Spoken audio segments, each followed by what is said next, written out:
was done for us, the dedication was performed by Professor Chandrasekhar from Chicago, and we really enjoyed that particular occasion. Then started the large-scale structure, the growth of IUCAA, and as you are aware, we started in a small way. After the Bole Bungalow, we had our own building for the first time, and this is Aditi shed, which is still existing today in the form of a creche and other uses. You see at the bottom right corner the picture of Professor Srianand, the retired director of Tata Institute of Fundamental Research. We were fortunate to have him around when we started digging for constructing the Aditi shed, and he initiated our digging process. So we have a very good association with Professor Srianand. Then finally for me came the last scattering surface, which was when I handed over my director's keys to Naresh, Dadhich, my successor, who took over as director from me in July 2003. Why do I call it last scattering surface? This is because, as you know, when you are a director, you are scattered from wherever you are going by various distractions. There may be administrative issues, there may be letters from UGC to answer, there may be sudden visitors coming in, all kinds of things. And so there are distractions which you want to handle as you go further. So your path is never very smooth.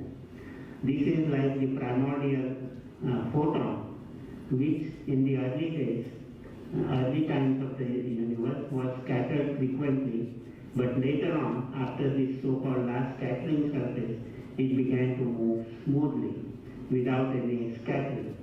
So likewise, after I handed over charge to Naresh Dadhich, I suddenly felt great relief that I was now going to progress in a very uninterrupted manner. And after I left the charge in the hands of Naresh, things went on in a very smooth fashion again. And what is more, there was acceleration, as if you had dark energy. So there were many instances of progress made by IUCAA in the post-2003 times. You see here the completion of the Giravali observatory, then the progress made in virtual observatory, then we joined the Southern African Large Telescope, and now we are even looking to a much bigger system, joining in an international collaboration for an ultra-large telescope. So all these things are telling us that IUCAA is in an acceleration mode, and many things will happen on the observational as well as theoretical front.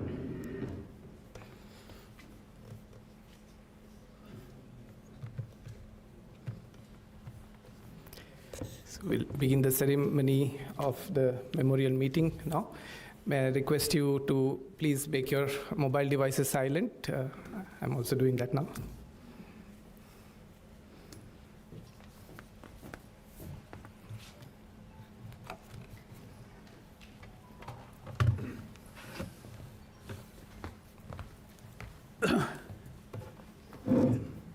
Namaskar, good evening.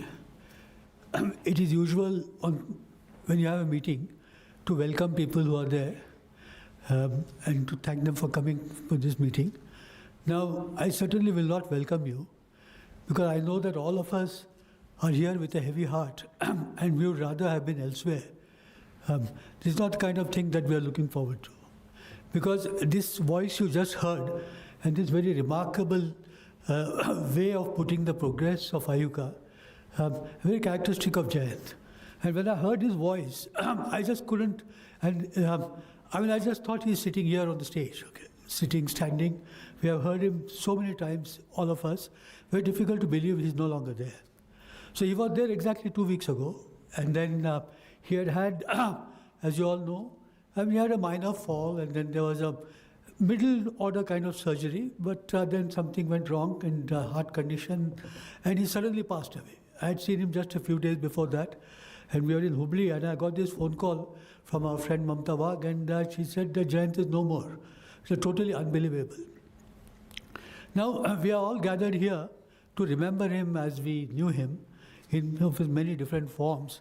And like if he were here, you would have said, like the 10 avatars of Vishnu, there are 10 different things. The other day when Dr. Mashelkar talked about Jayant, and he said that he talked about 10 aspects of him.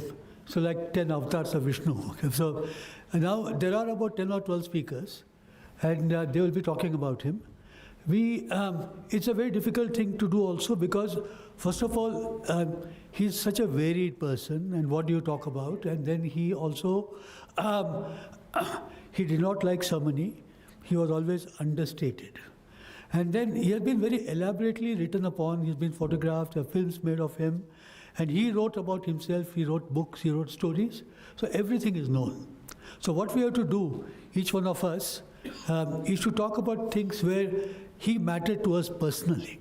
Because there is something which you may not know about, okay? Because it happened between him and me and him and the other people who are going to be here. So we just selected a rather small number of, just about 10, 12 people to talk about it. They'll give short talks and they'll give their version of what they thought Jayant is or what is the most important thing that he did. We thought that's the best way of commemorating him. There's some very senior people present here. Dr. Kakodkar is here, for example, and who will be speaking. Kakodkar was the chairman of our governing board for 6 years. And then he has been always a well-wisher and helper. And whenever we had any problem, we just had to phone him. Another person who fits that same description is Dr. Mashelkar. And he said that with a heavy heart, he will not be able to come. We had thought that we'll get a recording, but he could not manage that either because of his health. And so we'll be missing him greatly today. So first of all, I would like to request the speakers all to come to the stage. And so that includes some of the people that we asked to speak couldn't make it. And a few people have said videos. So Geeta Narlikar, director of IUCAA, Srianand, then Professor Dadhich, then Sanjeev Dhurandhar, Dr. Kakodkar. Wickramasinghe is going to be speaking. He's a great close friend of Jayant's, but through the video. And then Jayaram Chengalur, director of TIFR. Somak is also again going to be through the ether. Tarun Souradeep. Then Pushpa Khare, Arvind Paranjpye, Satish Alekar was already there. And there are two other people, A.P. Deshpande, who is the president of Marathi Vigyan Parishad, and Dileep Majgaonkar, who is the publisher of Rajhans Prakashan. But they are not here and they'll speak on the videos. Right, so we're all here. Geeta is there. So now the talks will go in the groups of people, meaning first we begin with Geeta, who's the eldest daughter of Professor Geeta Narlikar and a very renowned biologist working in the US. The other sister, Girija, is not here, but the youngest daughter, Lilavati, is here in the audience. And their families too. Right? And then we have 4 people from IUCAA talking. And after that, the other distinguished people who are here on the stage. So in the groups. So shall we begin with you, Geeta?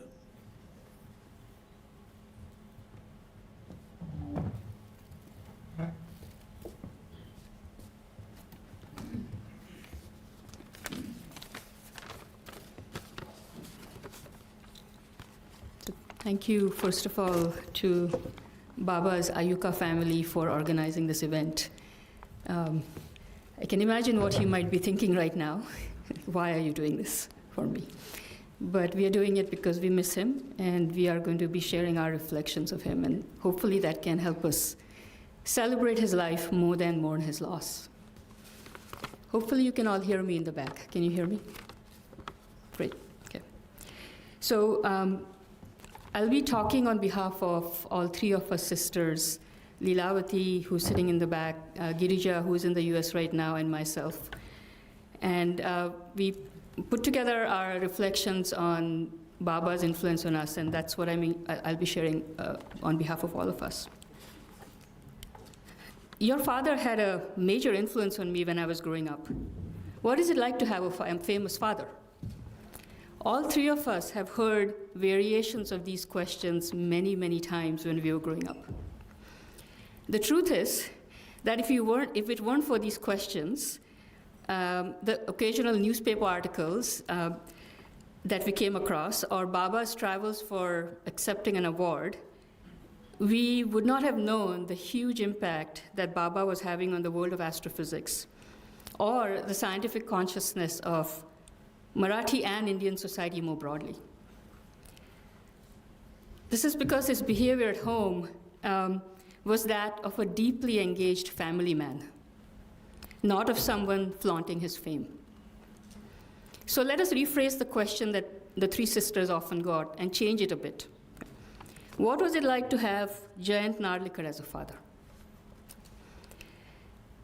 He, together with our mother, were ahead of their times in their society in raising three girls. Looking back, we were influenced more by his actions than by his words. Initially unconsciously, and then consciously, we internalized the deep respect Baba showed for I. We internalized the freedom to make our own choices in our careers and life partners. This was implicit in how Baba and I fostered our independence of thought and action. Never once did any one of us hear, you should consider this career, because that's what I did. Never.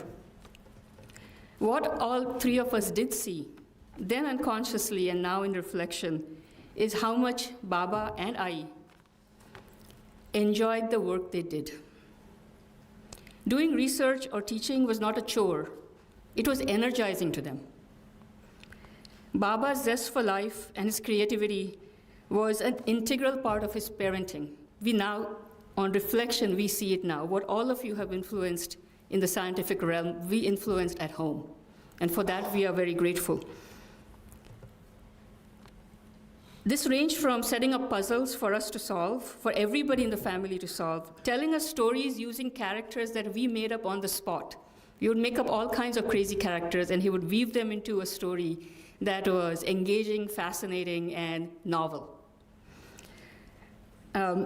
This also ranged from making sure as much as possible to take the whole family with him on sabbatical trips so we would get to experience what it is like to live in another country, to be influenced by another culture. There's something else that on reflection the three of us can also say, and some of what I suspect many of you in the audience have experienced, and that was his ready laughter, often resulting in happy tears. I'm sure many of you have seen him laugh so hard that he cries, right? At jokes that he told or stories that he recounted. And this was one of our most joyous memories of him. He would tell a story and he would start crying because he could not hold his laughter back. And what this showed us was a father who loved to be happy. A father who was not stuck in the seriousness of his achievements. Of course, he was human.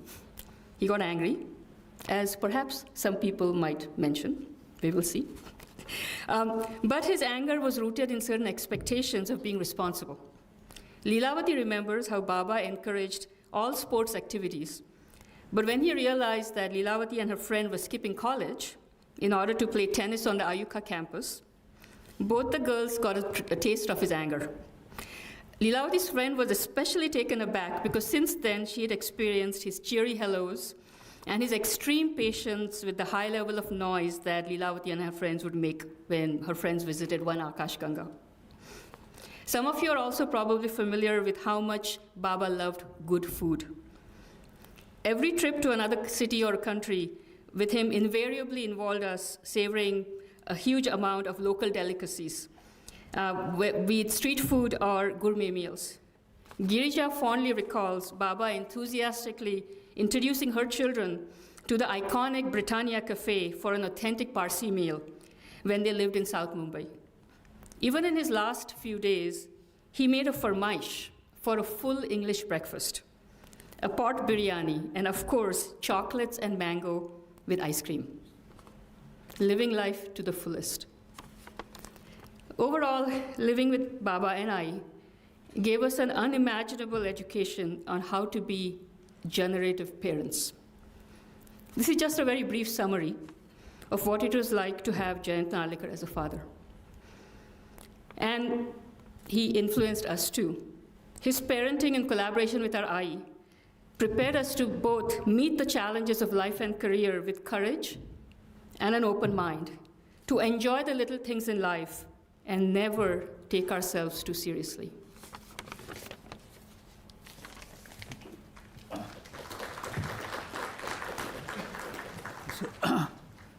So Geeta touched on two important points about his anger. He got angry very frequently. As I already told people, in the 53 years that I've known him, he got angry about 7 times. Okay, so that was the limit. And then about the love for food. So a few weeks ago, I was here in IUCAA late in the evening, and they say important work was being done, during which the people who were doing the work said, they asked about Narlikar's eating, and some of them are good cooks, and they said that they would like to cook a very good meal for him, and will he come? And will he eat such things like well-cooked mutton, for example? So I said, yes, he does everything. And in fact, the very last time I met him, I said this to him, and he didn't have his hearing aid, so he couldn't hear what I said. But Girija knew how to speak to him in such circumstances, and she did it, yes, I will come. So now we have to wait for him for infinite time. Okay. Now, I begin with IUCAA people, and the first person to speak on behalf of the IUCAA family will be Professor Srianand, our director. Srianand.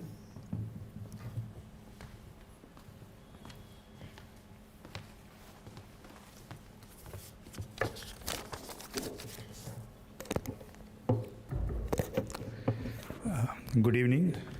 I think we said it's a day to celebrate.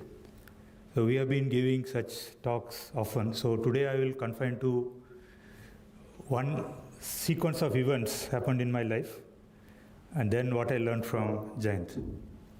First of all, I was imagining what would have happened if we have meeting today like this for something else, and Professor Narlikar is one of the panelists, for example, sitting besides me.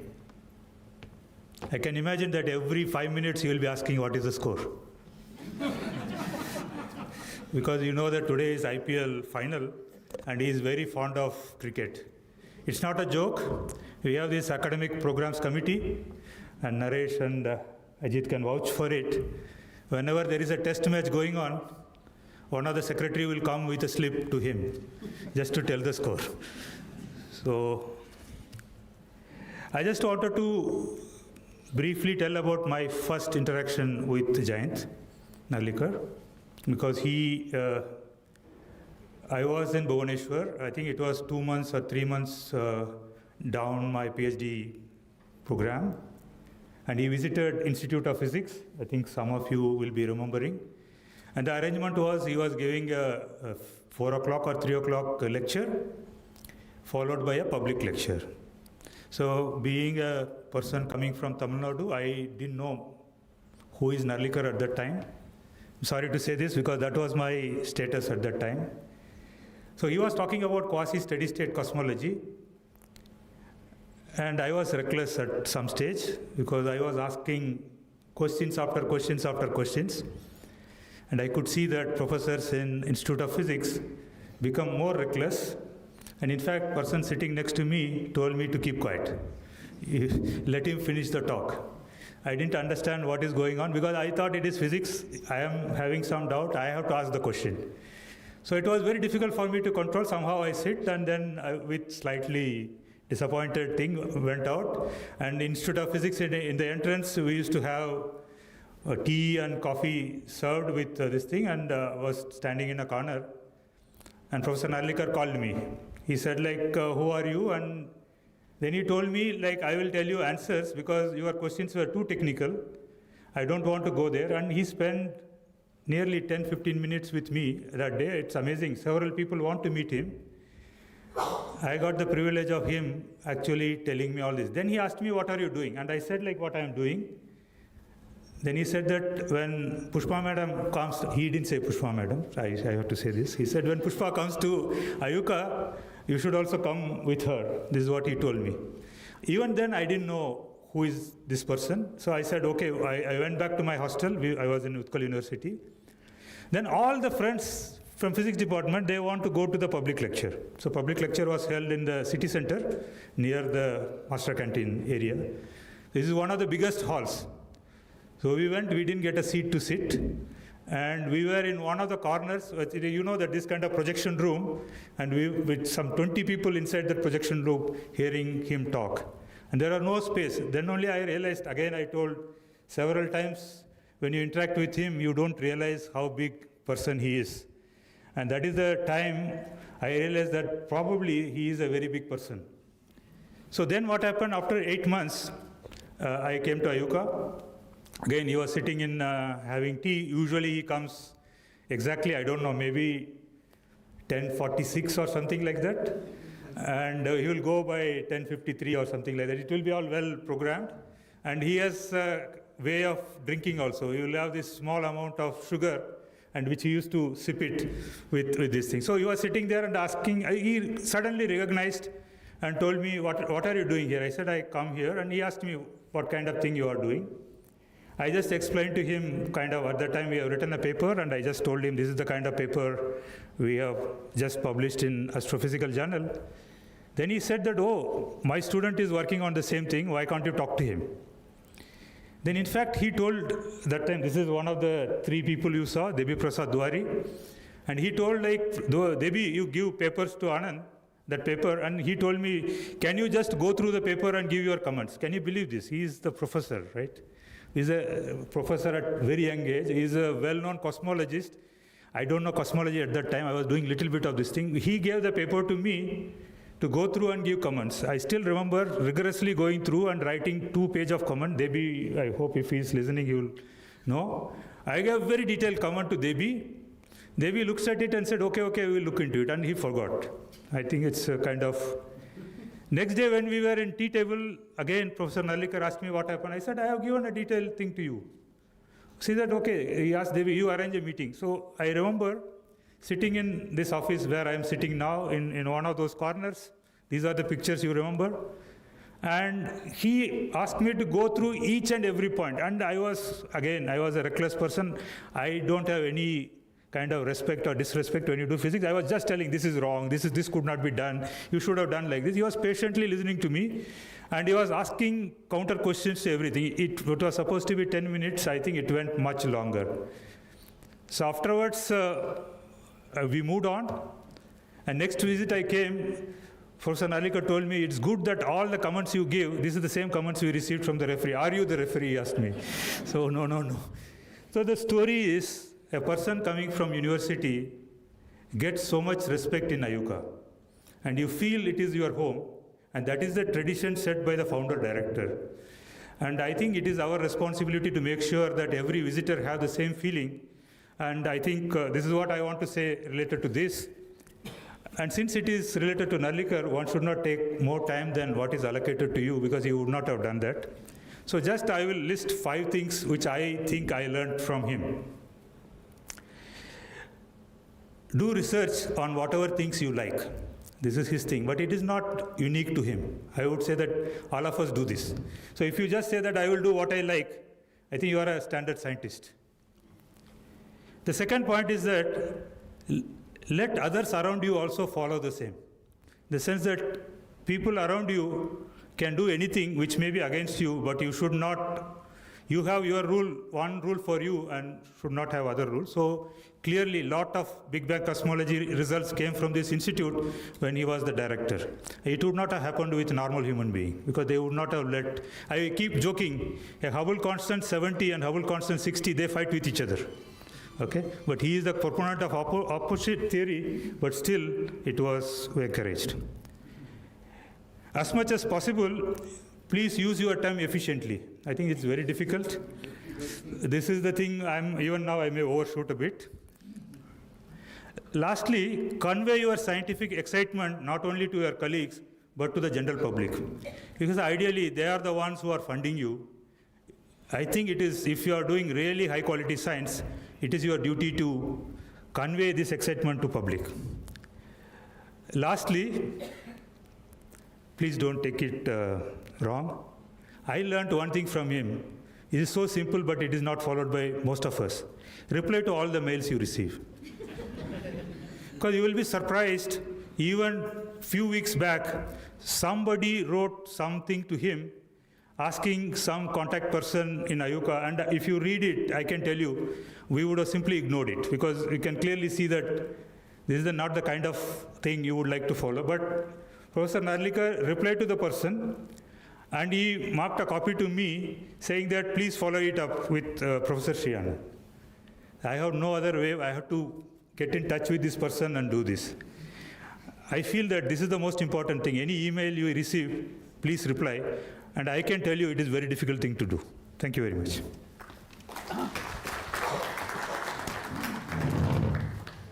Thank you, Anand. So next I ask Naresh Dadhich, former director of IUCAA, to say a few words.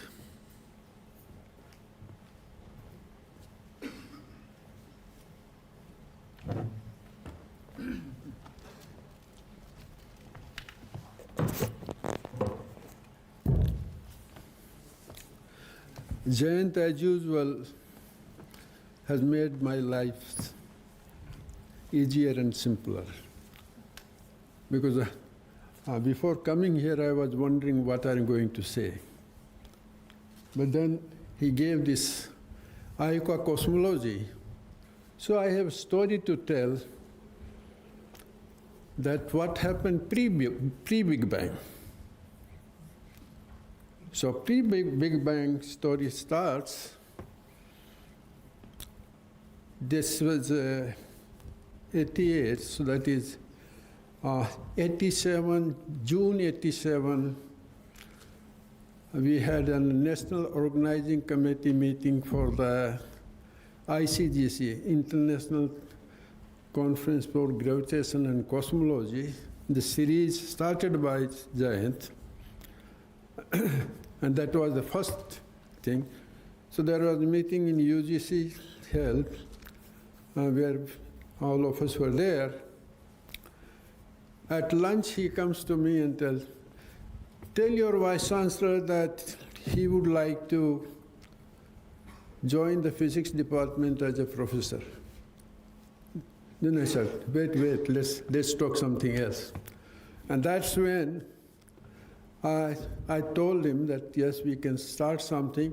And to that, the idea of the term Inter-University Center was, or the first idea was shown by Govind Swarup. So GMRT's project report you see, it also had an inter-university center. And if I remember right, the total budget at that time was 22 crores, and 2 crores were assigned for this. And the whole idea was that this is going to be such a challenging instrument. If you make it, who is going to use it, unless we have an interaction with the universities. And the universities do not have an astronomy as a part of the curriculum in physics or mathematics. So something has to be done at the university level. So then I said, why don't we pick on this? And that was the trigger. In September 21st, that date I remember very clearly, he called a meeting of about a dozen people, the astronomers all around, and we all met. And we had an outline of what the IUCAA would be like. That's, by the time that February 87 comes, 88, I think that's right, I was drafted as a project coordinator to prepare a project report for IUCAA with Jayant as the driver. So this was the story of the pre-Big Bang, pre-IUCAA. And it came to fruition on that 29 December 1988. So that was the case here. So I had Jayant for a guidance, and I had Ajit to really hold on. So like he also made some, in this so nice suggestion that we should only talk our personal experiences rather than, because all of us have, many of us written about it and everybody knows about it. Then the question is, when did I first see Narlikar? This was December 1965. So I was a student at Vallabh in Maths department, and so three of us went to Ahmedabad and to listen to his lecture in Atira Auditorium. Of course, most of the people like us who came actually to see him. At that time he traveled all over the country. And most of the people, it was because he came with such a place, listened to it. And at that time, little did I know that I will end up spending half a century with him later on. So that was something that where in building up IUCAA, many things happen. But I must tell you that in initial stage, you are so very attached to that thing. So two of us, Jayant and I, had attended what is called that regional Asia Pacific astronomy meeting in Sydney. And it will be surprised to know we both shared a hostel room on their campus. Because at that time it was, this is our institute and we shouldn't be indulging in this sort of thing. So that is, now Anand said that he was a great manager of his time. So when I took over, after a year or two, one other directors called me. So they actually wanted they called me to say that Narlikar in his last director's report has mentioned that he spent only 25% of his time on administration. Is it really true? So I said, first I must tell you, he is a great manager of his time. But more importantly, I must tell you that I don't spend even that much. He said, how it is possible? Well, he has set up a system of very participative and democratic system. So everybody in the institute participates in governing. So we have the various committees. Committees make the recommendation, and not every paper has to come to the director. So I said, I don't know, but I don't sign more than half a dozen papers a day. That's all what. If I am not able to do work, that is my fault. It's not IUCAA doing anything to me. So that's however, I must say, it will be unfair not to say this. As you are the head of an institution, everything is going fine, but there is always a nagging feeling, oh, something might go sometime. So that sort of anxiety is what the director has to put up with. Rest this machinery is so beautifully set up and so beautifully oiled, and I'm really very happy that it is going on with the same speed and with the accelerator expansion, so you have it. I think that's good enough to, within my 5 minutes, right? Thank you. Thank you very much, Naresh. So it's now my turn to say a few words. And like all the speakers before me, I'll take a completely new track. I mean, the one side of Jayant which is not known very well, or at least not appreciated, was his ability to look at what is the new thing which is happening, and then how it could benefit the institution and all the people working there, and to take to it regardless of his own inclination. So when we first came here, all the new developments in the field of computers, in IT, were just starting. And many of us had taken great pride in not having anything to do with computers when we were doing our PhD. Because I said that, no, that's not for me. And then my friends used to go around with these cards and so on and trying to run programs. But then toward the end, I realized that one could do calculations with them, but I got my friends to do them for me.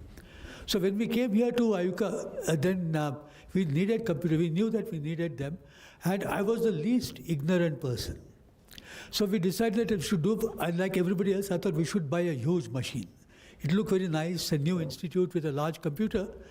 And then a couple of my friends, Anant Krishnan of NCRA and Martin Elvis of Harvard, so he said that, look, I mean, now new things are happening, and there are these personal computers coming on, and there are servers, and I think you should go for them.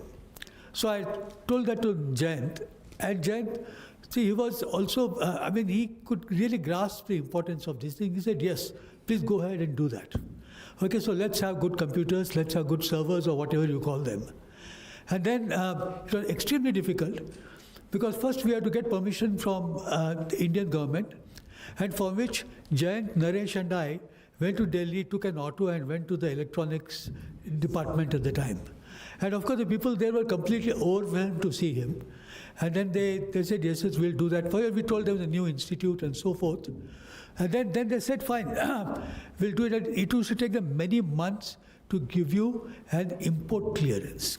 Okay, but they gave it to us in 2 weeks. 2 weeks flat, we got it to buy the then best Sun computer. And then what happened was that we had to get export cleared from the US, and that's completely unmanageable. I mean, you just have to wait. One day it falls like manna from heaven. We got the clearance and we had the first Sun computer here. So you see that at the same time the building was being built, the Sun computer arrived in a shed which was behind the auditorium here.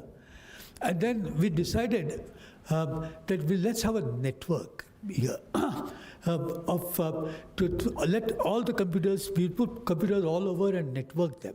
Now he was not aware of what this is all about, but we explained it to him, and he immediately said, yes, we should do that.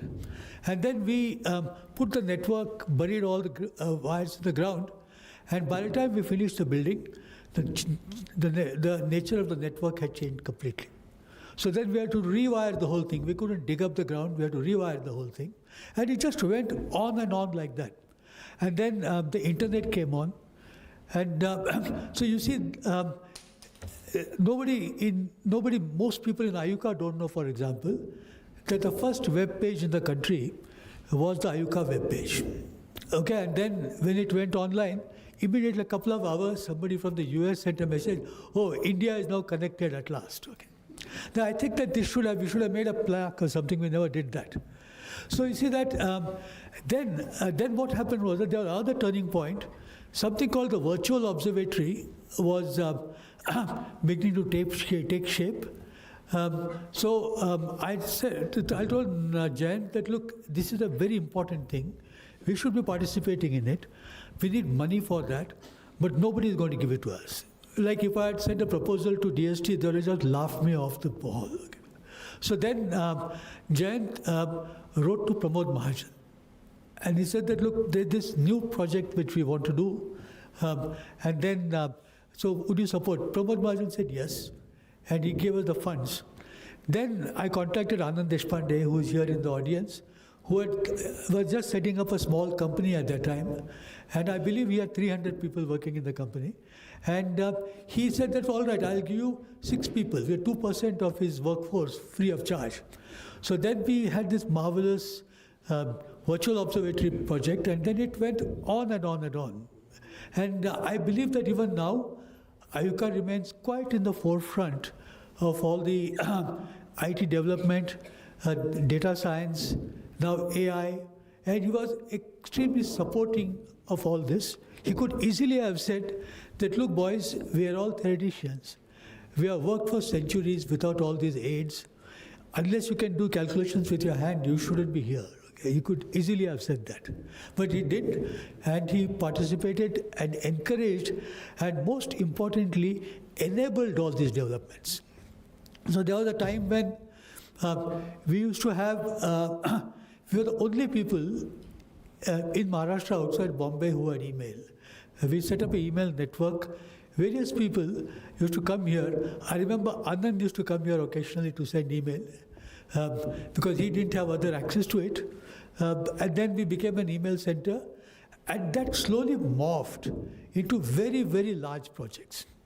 So that, and one last thing I would like to say there is that Jayant's thing about helping the universities, right? So we go to the universities and give them facilities.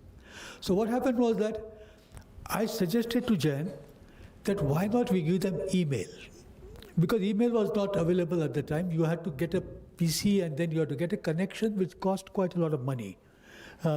So then we wrote to Ramani, who was in charge of all email at that time, Dr. Ramani, director of NCST, and he said that we offered him, we said that, look, you take 1 lakh rupees per connection. We'll give 1 lakh rupees, but give us 10 connections for 10 universities. And I guarantee you they'll not use them much. So Ramani said, okay, do that. And then the first email outside the universities, outside the research system, was set up in Kerala, where the bishop of the Marthoma Church, the head of the Marthoma Church, helped us to do that. And so you see, because Jayant encouraged us to do these things, with which he was not very familiar, but he was able to appreciate their importance. But most importantly, even though he knew that we were not experts, and all that we had at that time was ambition and the ability to work extremely hard. So he trusted us and opened out all these opportunities. And then sometimes, not always, but sometimes we lived up to his expectations. Right? So that is all I have to say about him. Thank you very much. And now I request Sanjeev Dhurandhar. Where's Sanjeev? Yes, Sanjeev Dhurandhar. So I just showed you that he was one of the founder members of IUCAA. He's a great expert on gravitational waves. And long time ago, maybe 25 years ago, 30 years ago, he proposed that India should have a gravitational wave detector. And whenever he said that, everybody used to laugh out very loudly. Okay, so what are you talking about? Okay, first of all, gravitational waves don't exist. Okay, yeah. and then secondly, Sanjeev is going to build a gravitational wave detector. So the one person who believed in it, who pushed him, And then now you know that LIGO is being built again was Jayant. So Sanjeev.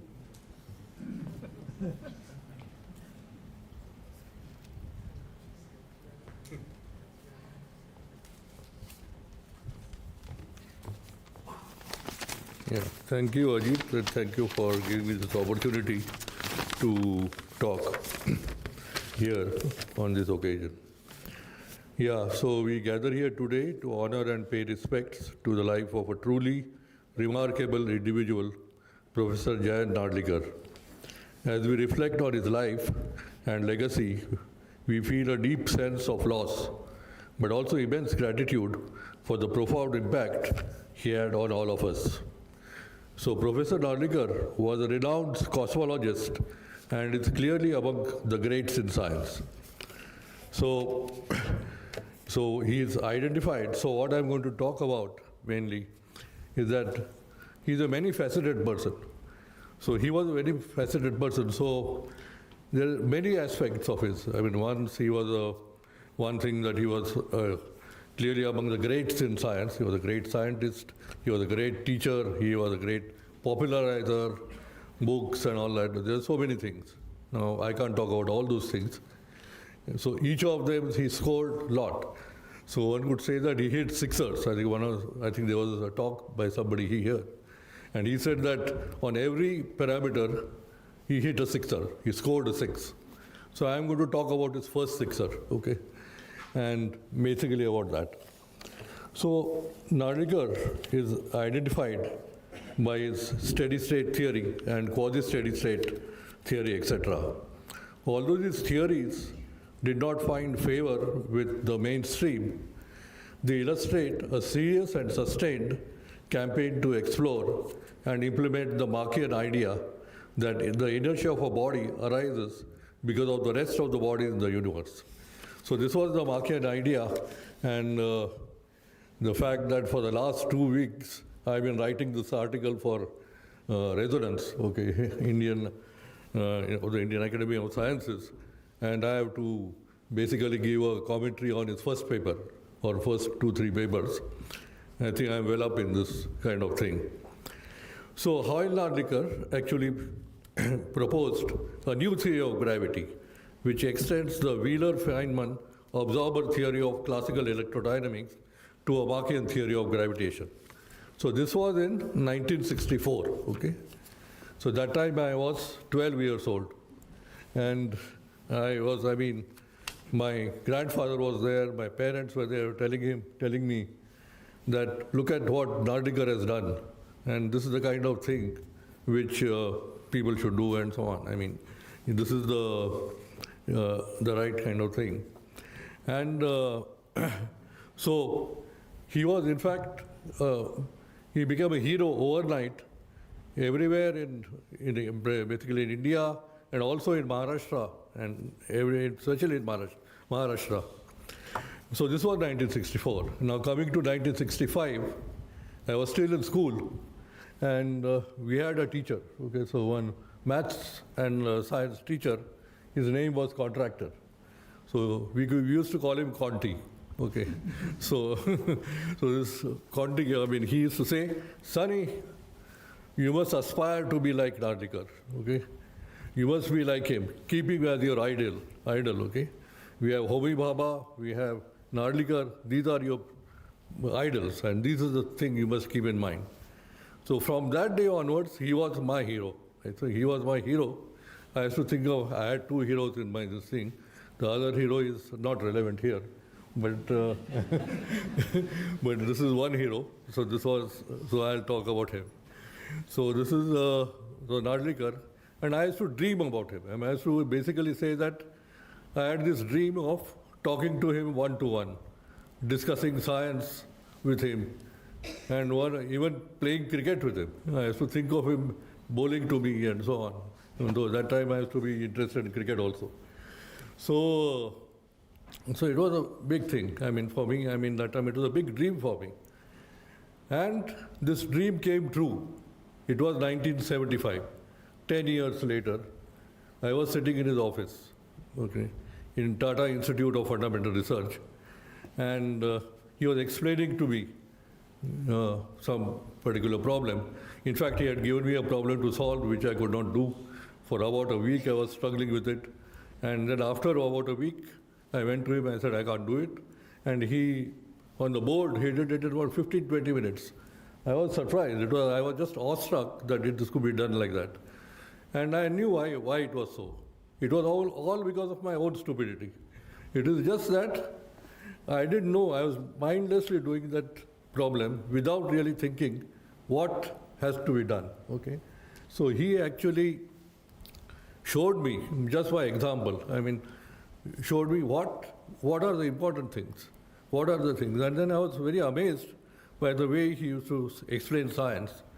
And at one place, his understanding, this is getting a bit technical, but anyway, since we are here. So it is something like delta functions and so on. So, his understanding of delta functions from the energy momentum test, a particle picture of the particles, whole particles are there, and then you go to the smooth fluid approximation. His understanding of delta functions was so good, and I had come from the mathematics stream, okay? And the mathematics stream, delta function was simply a linear bounded functional on a Hilbert space, okay? So that was the kind of thing, So there was no understanding. Basically, it was some kind of a different thing. So, so this was one of the things which was there, and that actually opened my eyes to what really one has to do when you do research. You have to actually think about things and solve the problems. So this was one of the things. The other thing which I want to talk about is, I think Ajit already talked about it, gravitational waves. And it was in 1989 again, 1989, 1990, 35 years back. At that time, everything thought this was doing gravitational waves or trying to detect gravitational waves was a crazy idea, absolutely out of this thing. In fact, at DST meeting, I think one of the scientists, very senior scientist, he explained to me, told me, what you are doing is impossible, what you are proposing here. You are talking of interferometers. You can't even, it's very difficult to align even a 1 meter interferometer or tabletop interferometer. How are you going to, that time we were not even thinking of kilometer long. We were thinking of something like 100 meters long. So how are you going to do 100 meter long, take a 100 meter long detector or interferometer and align it? He said, that's just impossible. Nobody can do that. And so on. So that was the kind of thing at that time. But Narlikar gave me unstinted support. I had unstinted support from him. And I must say that he was, he gave complete academic freedom to anybody. He himself was, one of the persons who swam against the tide. He was sort of somebody who was, he was doing the steady state theory and so on, which was completely against the mainstream and things like that. So he was not against this at all. And he gave me complete academic freedom to actually carry out my ideas. So I am very grateful to him for that. And I am, I would like to say that the nation and the world and IUCAA, all of us have lost a great scientist, an educator, and a teacher. I think that's all I want to say.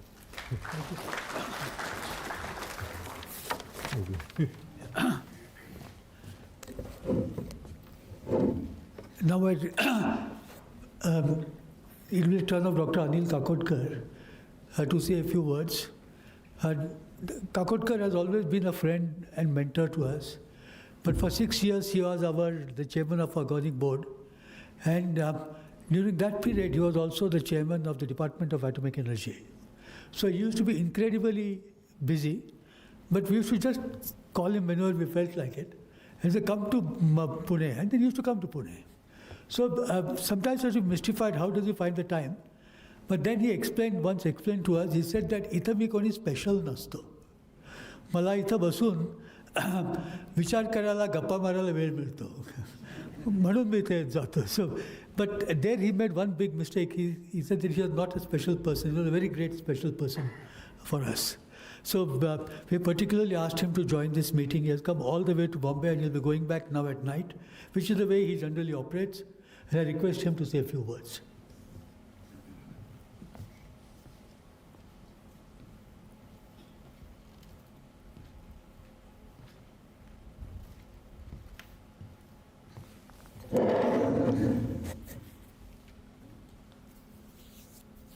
Well, first of all, let me express my gratitude to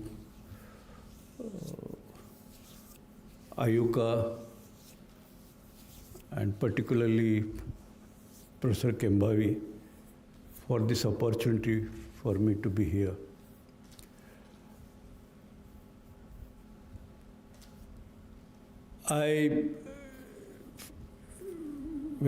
Of course, like many of us, or particularly many of us who are not in cosmology or astronomy or astrophysics, Jayant Narlikar's name came to us when there was a big bang, the Narlikar-Hoyle theory, and so he was a national hero overnight. And I was also in my early career at that time, so I had great curiosity about Dr. Narlikar. I even attended a couple of his popular lectures in TIFR in those days. But I had never met him. I had not talked to him. But one gets a sense of a very simple, very humble person. He doesn't carry any aura around, although there is one which people see. And of course, my field was quite different, so that was all that was there about knowing Dr. Narlikar at that time. Then some years later, this was, I think, Govind Swarup was working on his GMRT project at that time. Dr. Ramana was the chairman, Atomic Energy Commission. And for some other reason, I happened to be at the Old Yacht Club for meeting Dr. Ramana. And just then he recognized that yes, he had a presentation to attend, presentation to be made by Dr. Govind Swarup. And we were only halfway through. So he says, no, you come with me, you also attend this. After that, we'll come back and continue. So I went with him in the small auditorium that used to be there earlier. Now it's in a different shape, in the Old Yacht Club. And there I find a very limited number of people, some maybe 10, 15. Of course, the presentation was to be made by Dr. Govind Swarup, but in audience, the prime discussants at that time were Jayant Narlikar. I remember Chitre was there and few others from TIFR.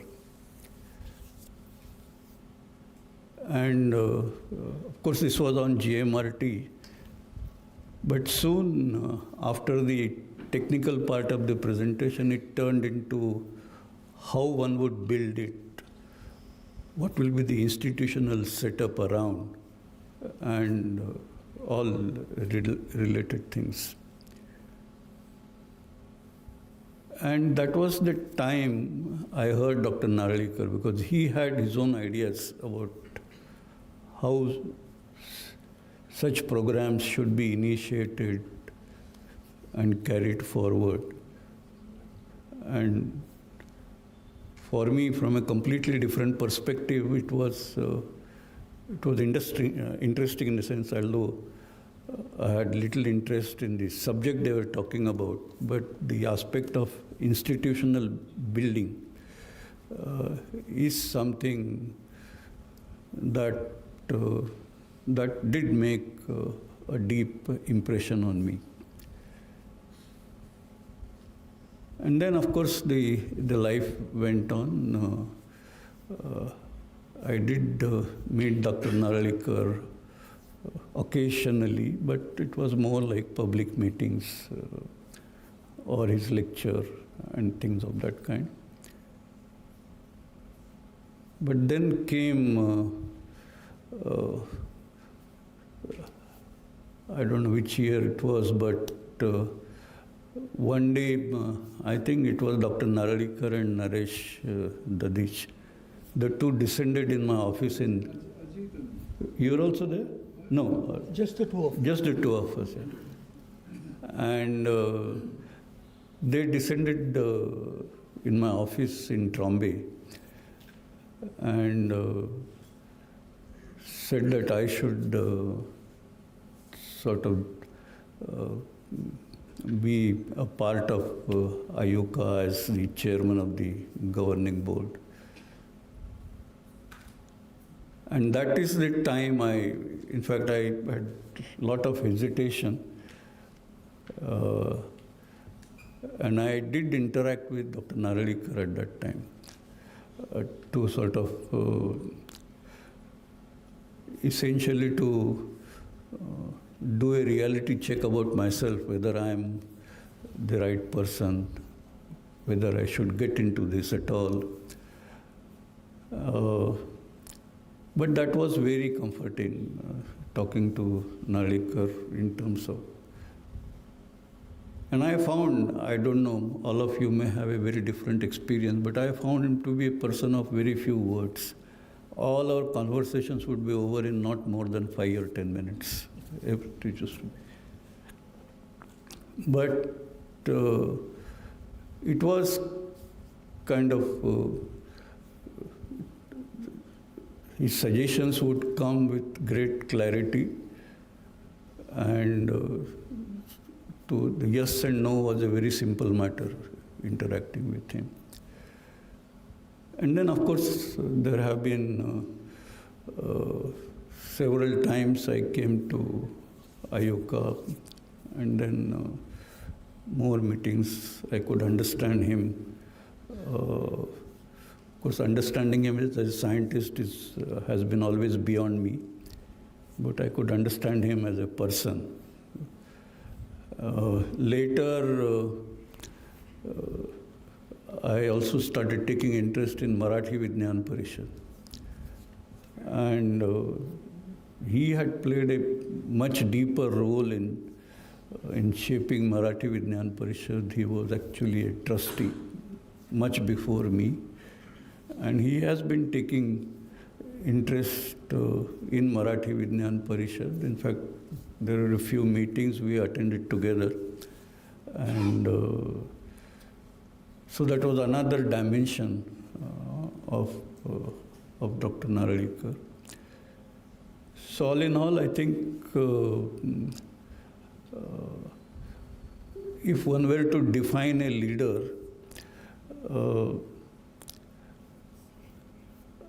I often had, how do you define? So I often describe a leader as somebody whom everybody holds in great respect,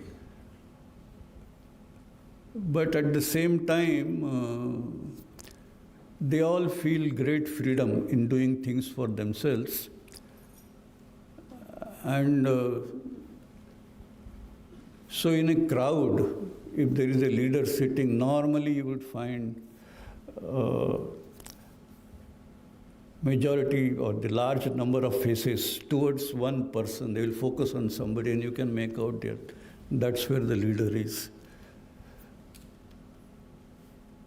Jayant, I think, was an exception. I think Kalam was an exception. They used to move around freely in a crowd. Everybody would be full of respect and awe for the individual.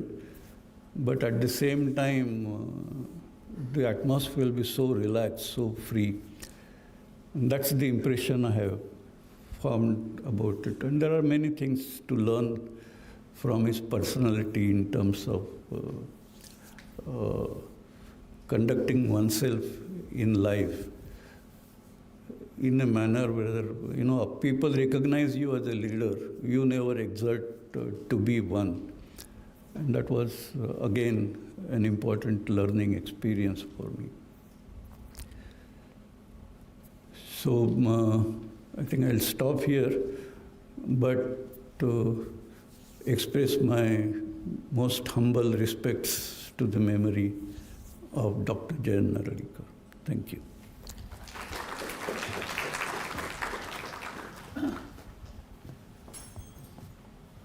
Thank you very much, Dr. Kakodkar. So now, Jayant had many very good friends from his time in Cambridge. They were all very distinguished people. Some of them, most of them are still around.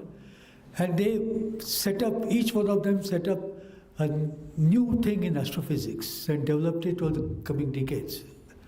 So one of those is Professor Chandra Wickramasinghe, who came from Sri Lanka at the time to Cambridge. He was also a student of Hoyle. And he worked on many things during his time, particularly to do with molecules in space and the possibility that there is life out there. So Chandra was a great friend of Jayant, and we requested him to say a few words, which he's going to do now. He's not in a position to come here, so there's going to be a video recording of a short talk that he has given on Jayant, which will be shown now.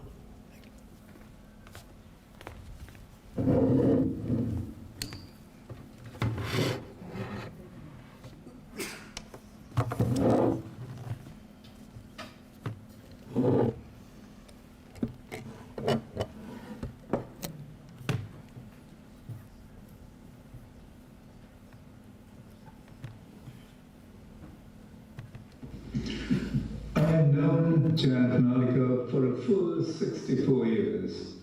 First as a fellow student of the late Sir Fred Hoyle, later a research collaborator and a colleague, and most importantly of all, as a very dear friend.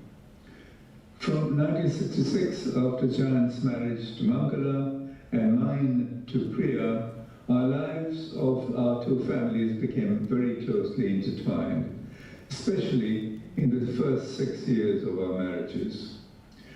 My very first association with Jayant goes back to October 1961, after I had arrived in Cambridge to start working for a PhD under the supervision of the late Sir Fred Hoyle. In my very first week in Cambridge, Jayant invited me to tea in his college rooms.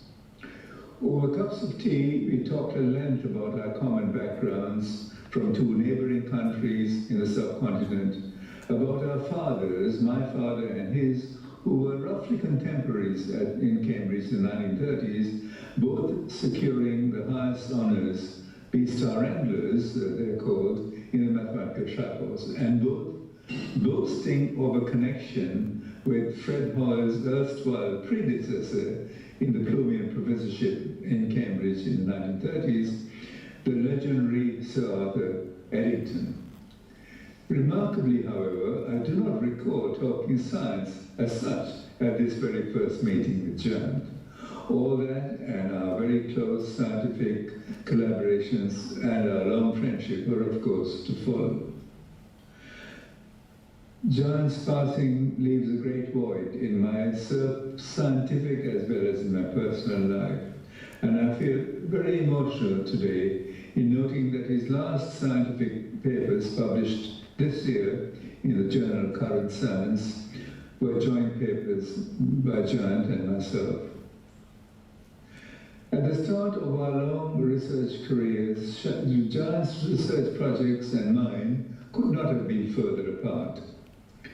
I began working on problems relating to interstellar dust, cosmic dust, how it is formed, what is it made of, and what role does it play in the wider context of astronomy, and later in the context of biology as well.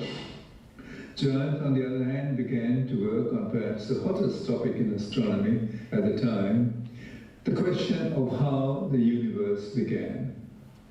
There were two competing theories at this time. One, the steady-state theory proposed by Herman Bondi, Thomas Gold, and Fred Hall in the 1950s, and the other, the Big Bang theory, originally proposed by George Gamow a few decades before.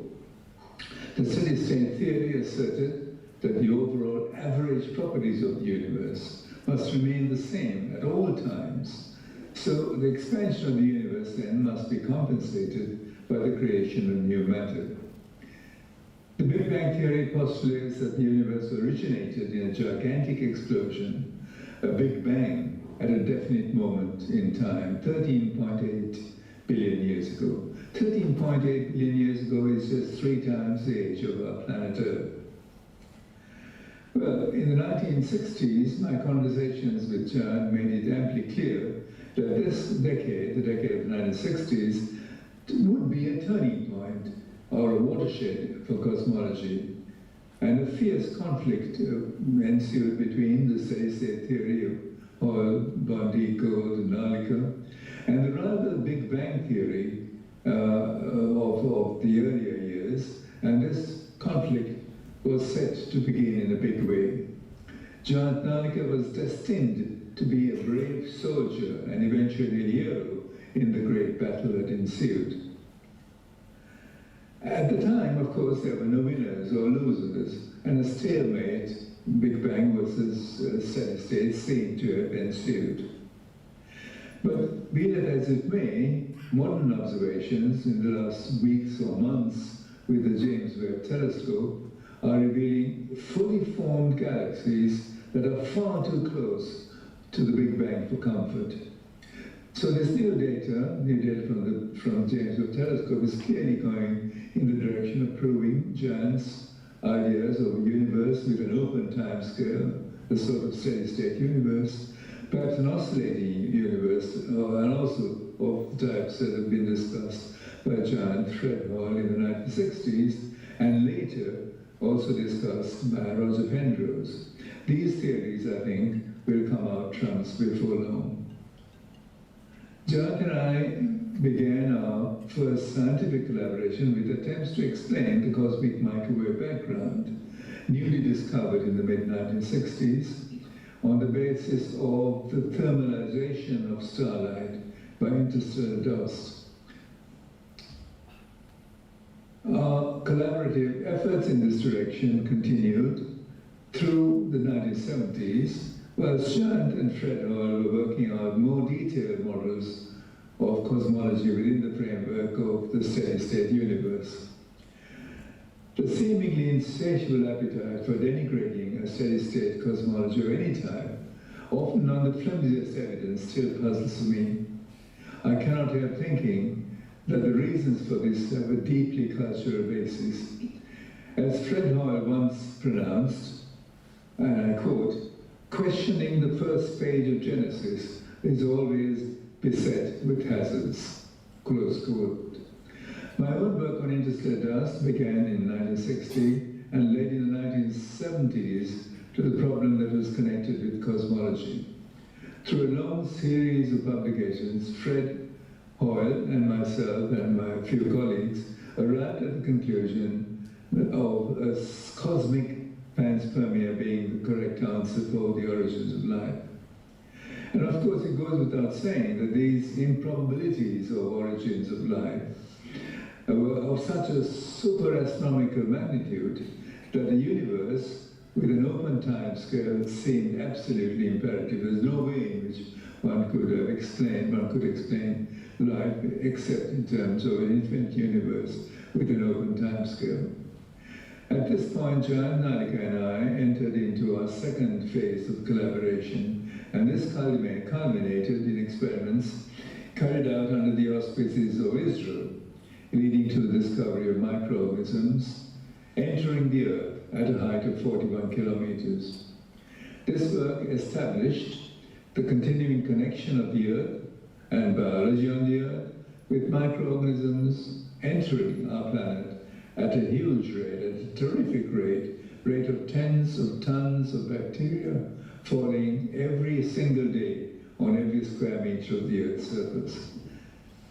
Similar studies confirming the earlier work of ISRO and Narlikar were recently carried out by scientists at the International Space Station. And now this space station orbits not at 41 kilometers, but at 400 kilometers. So discovering microbes at 400 kilometers leaves little doubt that the Earth is indeed receiving microbes from space at a steady rate, exactly as Narlikar and I and our colleagues in ISRO discovered in 2001. To conclude, on a personal note, our friendship starting from my first meeting for tea in 1961 flourished over a lifetime. In the early years, Jayant and I met frequently, often in the company of the Halls. In 1966, my own marriage to Priya quite remarkably coincided with Jayant's marriage to Mangala. And after that, we were very close as families together. We had each 3 children each in our families, roughly the same ages, and we often celebrated birthdays and family occasions together. In the long years that followed, we, Jayant and I, were in Fred Hoyle's new Institute of Astronomy as 2 of its founder staff members. As families, the Narlikars and the Wickramasinghes, we did many memorable things together. Playing Scrabble and bridge in the evenings were just 2 of the frivolities we engaged in during long winter evenings. In the summers, we often went punting on the River Cam, often as far as Grantchester. After we both left Cambridge in 1972-73, Jayant heading for his glorious career of innovation and science in India, and me heading to Cardiff, our interactions became necessarily less frequent. However, we have met over the years in many places around the world, including Sri Lanka, Mumbai, Pune, and Cardiff, and in many different circumstances. Our ways may have parted in 1973 when we left Cambridge, but we continued to share a common worldview, the universe and life within it being eternal, true to the dictates of Vedic as well as Buddhist philosophy. The passing of Jayant leaves a great void in our lives. I thank you.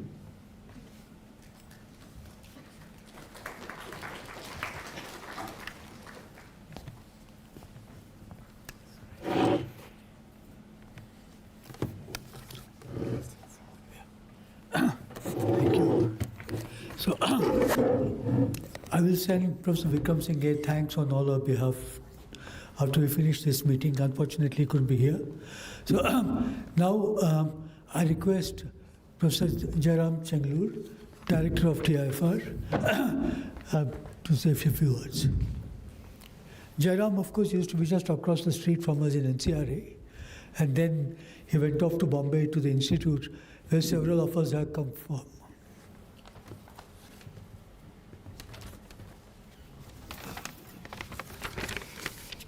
I'd like to thank Ajit and Srianand for giving me the opportunity to speak over here and to pay our respects to the memory of Professor Narlikar. So I first met Professor Narlikar in 1994 when I moved to Pune to join NCRA. And a few days after I joined, he sent word that he would like to meet me. And I was a little surprised because, of course, I had heard of Narlikar. I knew of him as a cosmologist, as a proponent of the steady-state theory.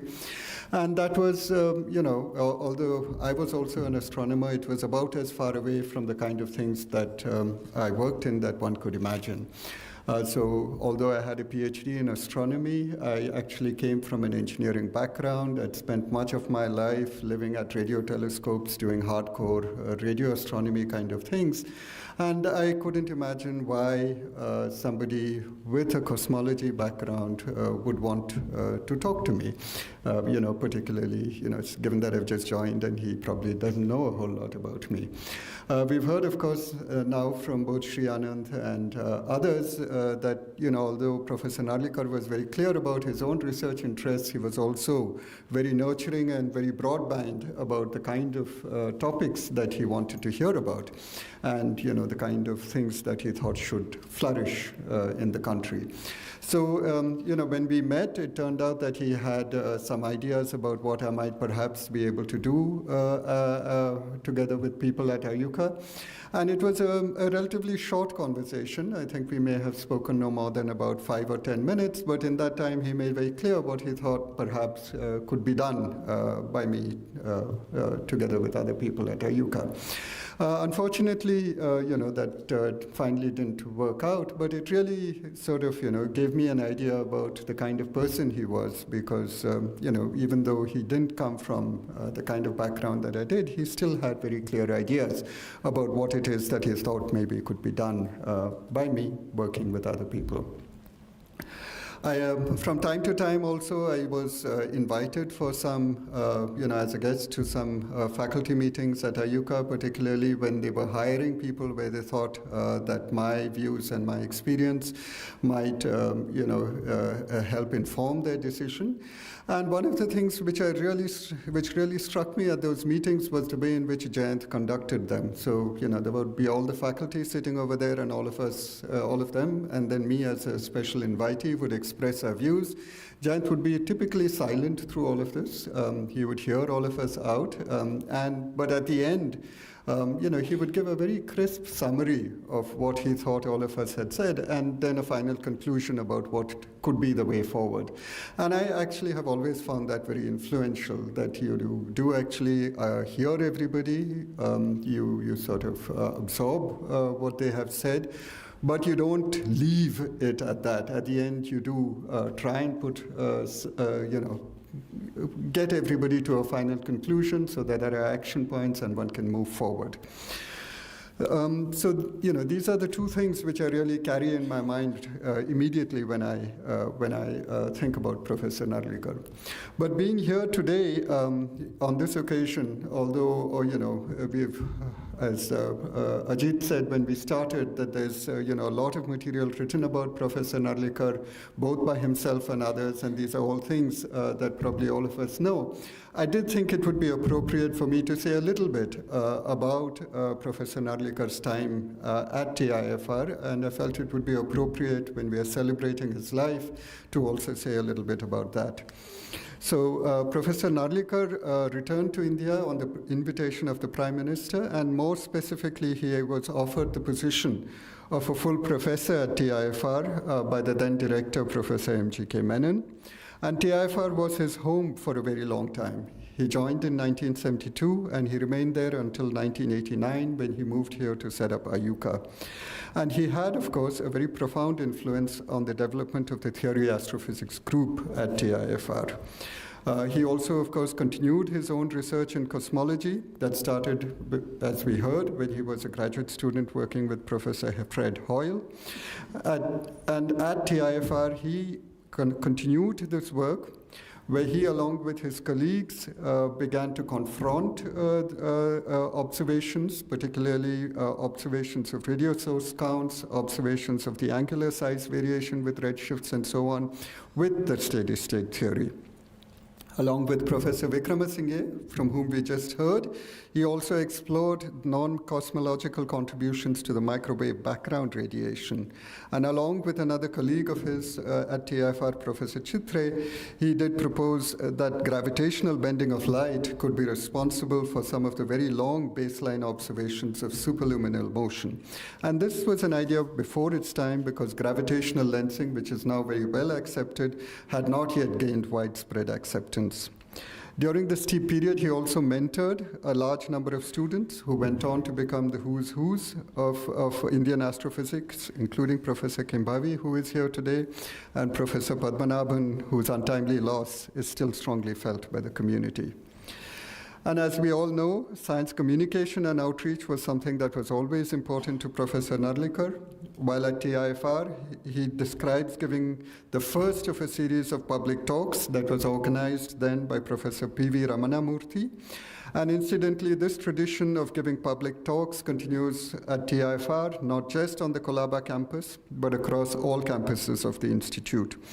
And another major public-facing activity that he did, which we might hear more about from Arvind, was that he provided the scientific input for the Nehru Planetarium, where he made sure that in addition to having informative and well-designed multimedia programs, the visitors also got a chance to interact with the scientific models that were made to order by the Bhabha Atomic Research Center.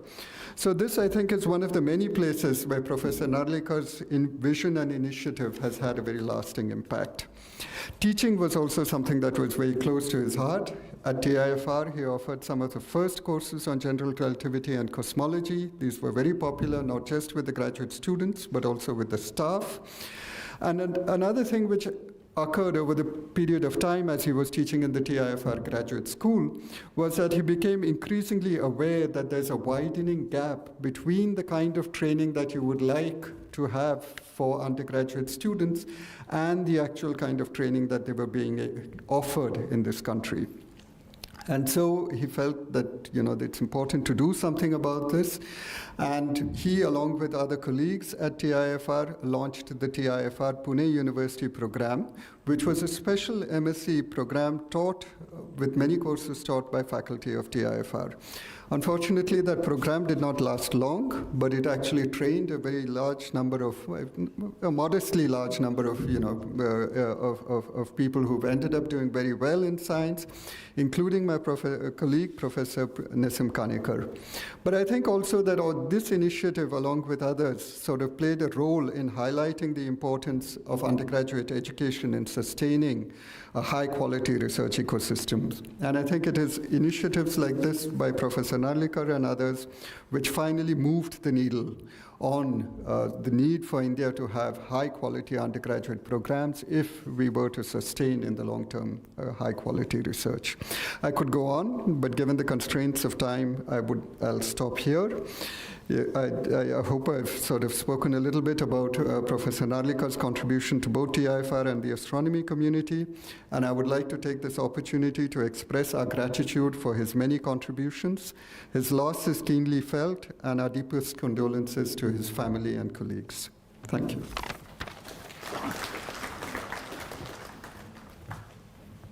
Thank you very much, Jayaram. So now we'll have a short video talk by Professor Somak Raychaudhury, who is to be the 4th director of IUCAA, and is presently the Vice Chancellor of the very famous Ashoka University near Delhi.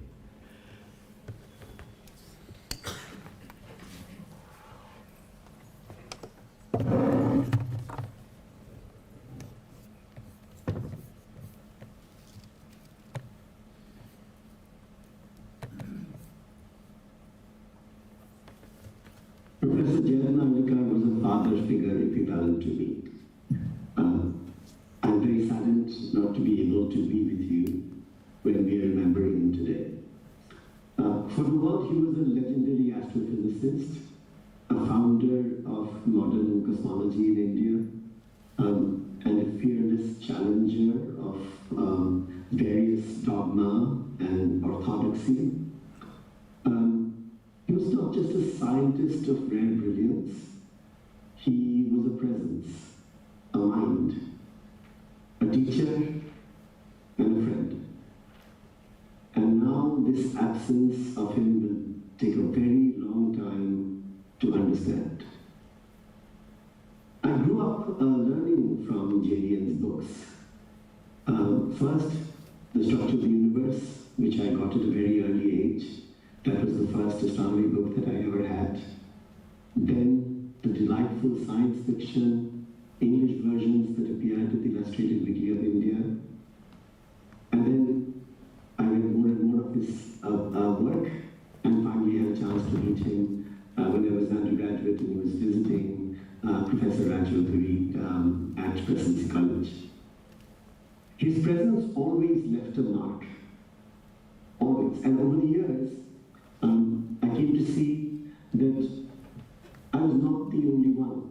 There were hundreds of people like me who got their inspiration from JDN to get into science, to get to do astronomy, and the kindling of curiosity for science, and the serious emotion against pseudoscience all came from inspirations from JDN.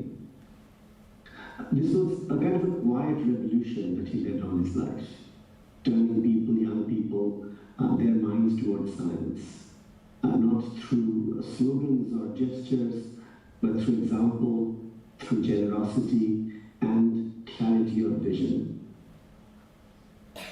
It is well known, and I'm sure a lot of people are talking about Professor Narlikar as a maverick. He was unafraid to ask questions about everything that the rest of the world kind of assumed without a doubt. And I've always seen him very resolute in his ideas, in his thoughts, very clear, and a true professional. I don't think anybody who disagreed with me, with him in any way, had anything that he held against them. In the 7 years that I was director of IUCAA, I really cherished his presence, daily presence at the Institute, in the office next to the library, and I would regularly go to him for discussions and advice. And there's always a very welcoming presence there. And what I came to cherish was that he was always a very, very individual thinker. Every aspect of the concept of IUCAA that you see around you carries that touch. The way, the kind of thinking he encouraged, to be playful, humorous, symbolic, but very real and very different from most people. 10 years ago, Professor Narlikar came to the President's University where I was before coming to IUCAA for honoris causa, Doctor of Science at the annual convocation. And it was my privilege at that time as Dean of Science to read out his citation, where I highlighted the seminal contribution that Professor Narlikar had in bringing astronomy to Indian universities in a personal capacity as well as through IUCAA, and to highlight the contributions of famous Indian scientists, and for example, Rajhans or P.C. Vaidya or N.R. Sen. He made it a point to not just look at the world he inhabited, but to highlight the highlights of Indian science. Fred Hoyle, in a speech that I witnessed in Cambridge, called him a giant, a pun on the word of his name. Jayant Narlikar was truly a giant, not just of astrophysics or academia in general, but of rational thought and expression and out-of-the-box thinking. He spent a lifetime very effectively communicating this to the rest of the world. I don't think there will be anybody else of his kind ever. My homage to Jayant Narlikar, and I'm truly grateful to him for making me who I am. Thank you.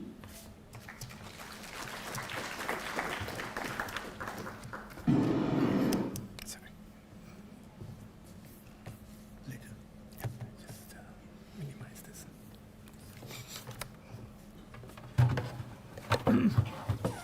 So we have a few more distinguished people to give talks here. It's already 8 o'clock, but we have some more time to go. Thank you very much for your patience. The next speaker is Professor Tarun Souradeep. So he is the first student to be interviewed for a position in IUCAA for a PhD. And he did very well in the interview, otherwise he wouldn't have been here today. And I still remember the questions that we asked him on that day. So, like so many people who have worked here, he has gone on now in making a life outside. And first he was in ISER, and then he is now the director of the very distinguished Raman Research Institute in Bangalore. So Tarun.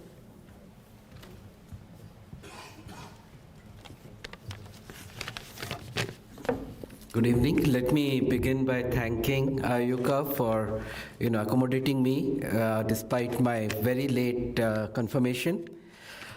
So it's for the first time that I stand in this magnificent Chandrasekhar auditorium of IUCAA with a heavy heart. This is all so dear and so familiar to me, but every bit of IUCAA without JVN seems like something that will take time to accept. So, of course, Professor Narlikar was a doyen of Indian science, a globally renowned Indian cosmologist, distinguished science statesman, community builder, communicator, and perhaps most importantly, a phenomenally gifted institution builder. So my first time I saw him was at a colloquium that he gave in IIT Kanpur. I had just given up my job and I was just hanging around there, and there was this talk by Jayant Narlikar. And what I remember of it is that he mentioned JMRT coming up and egged the engineers to participate in it. So this true partnership that was there between GMRT and IUCAA coming up together, at least was very clear there. Of course, I got to meet him only after I joined IUCAA, fortuitously again, a few months later. And, he was someone who's deeply committed to creating and sustaining scientific excellence throughout the nation, right? As people have said, he set up a very vibrant group at Tata Institute for Fundamental Research on Gravitation and Cosmology. Over the nearly 2 decades, he mentored a number of excellent scientists, many of whom set off to lead in new directions. Professor Sanjeev Dhurandhar, the gravitational waves, Ajit in the observational astronomy, Paddy in gravitational, quantum gravity and areas of gravitation. Of a couple of points that make him stand apart even amongst the Indian greats, in my opinion, are his fine sense of fairness and equality, and his unwavering commitment to every cause he believed in, be it science popularization and outreach. And I can narrate from my own experience how important he thought that was when I was a student. And I remember him repeatedly telling us it's part of your job. And empowering the university sector, which is what IUCAA stands for, and openly confronting beliefs that he didn't believe in, pseudoscience-based superstition, astrology. I mean, it takes courage, and particularly now I realize how much it takes to be standing out alone against, quite a popular misbelief that people have. So IUCAA would stand as a lasting legacy to his commitment to empowering the vast university sector. Indeed, the large community of IUCAA associates over the decades would miss him the most dearly. He was instrumental in setting up of the Indian Association for General Relativity and Gravitation to bring together the Indian community. The first ICGC, Ajit talked about. And I'm narrating this not just to read out what he did, but all these, as I look back, seem to have influenced the way I think, the importance of community building, in doing something together, and the importance of reaching out and being in touch with the rest of the world.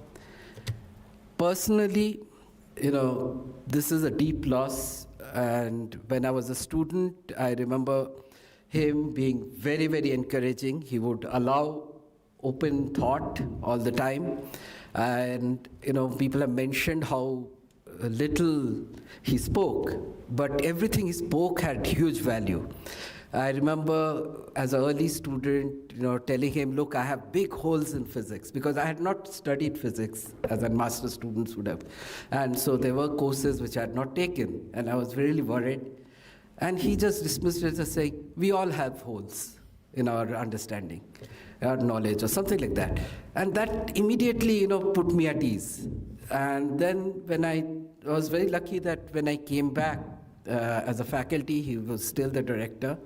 And I remember a conversation at the coffee table where, I had just joined and there were 2 first-year students who wanted to join me as for PhD. And I was told by a lot of people not to jump into taking students, you should be careful about what you do. So I just casually asked him, Jayant, there are 2 people who want to work with me, 2 students. So he had a very simple answer. He said, do you have projects for them? I said, yes, I have tons of projects. He said, of course, then go ahead and take students.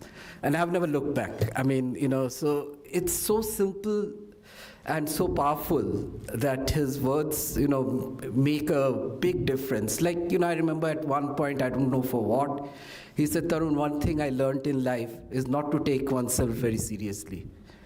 And I don't know why he said that and what, but, this is something that remains with me all through. And let me just say that personally, it's a very deep loss for Sucheta and me, since we took our first steps in research in the unique, homely ambience that he fostered in the then nascent IUCAA. And, in that sense, our heartfelt condolences to the family, because we know them as just, probably a little younger or maybe our same age group and, sort of people. And we never, we were together whenever there were, get-togethers and all. He, as I said, mentored my first years of PhD, where I enjoyed his unstinting support for the craziest ideas. I mean, later I realized, of course, I wouldn't have probably tolerated it of a student, and complete freedom of thought. He just encouraged me to think whatever, way I wanted to move forward. I also remember one instance which I should talk about. When I was coming back, I had a few options to choose from. And a lot of my well-wishers were talking about, at that time, a post-JVN IUCAA, because he was, in 98, he was about to, finish his second term. And so to put that to rest, I did what I always do. I just called him and asked Jayant, this is something that people are saying, that, what about IUCAA after you?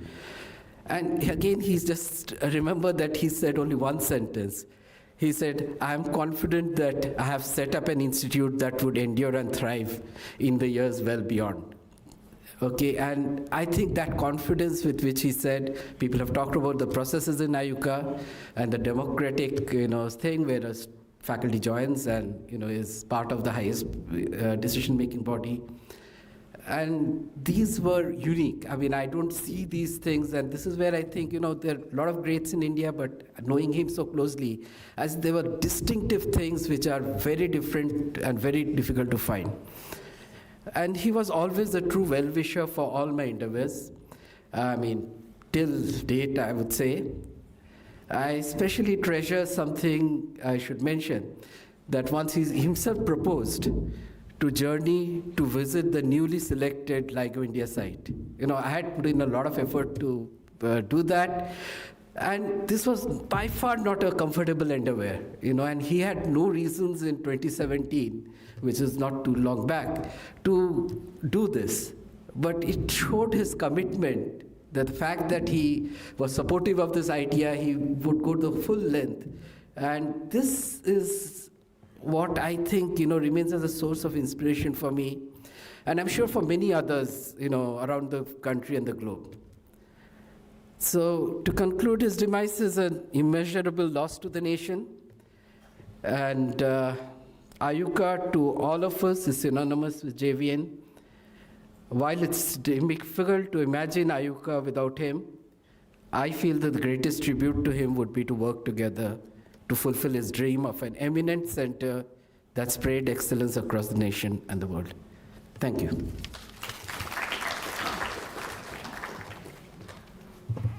Thank you very much. A lot of noise. Thank you very much, Tarun. So now we go to a different kind of person, Professor Pushpa Khare. So she was one of the first associates of IUCAA. She came here when we had no facilities whatsoever. She had young children at the time, and her husband was a distinguished physicist and extremely busy.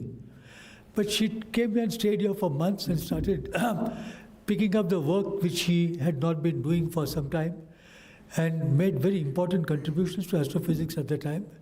And then she took on the student who was sitting right there, Srianand, okay, then who is now the director here. So I request Pushpa to say a few words about her experiences with Jayant. Thank you, Ajit, and just to close. Ajit and Anand for giving me this opportunity to pay my respects to JVN. At the start, let me first of all acknowledge that I owe a lot to JVN. I would not have been able to achieve whatever little I have achieved academically. Too close, no? Okay. Academically without his help. Also, one more, okay. So let me start from the beginning. I first met JVN when he joined TIFR after returning to India from Cambridge in 1972. I was a graduate student in astrophysics group.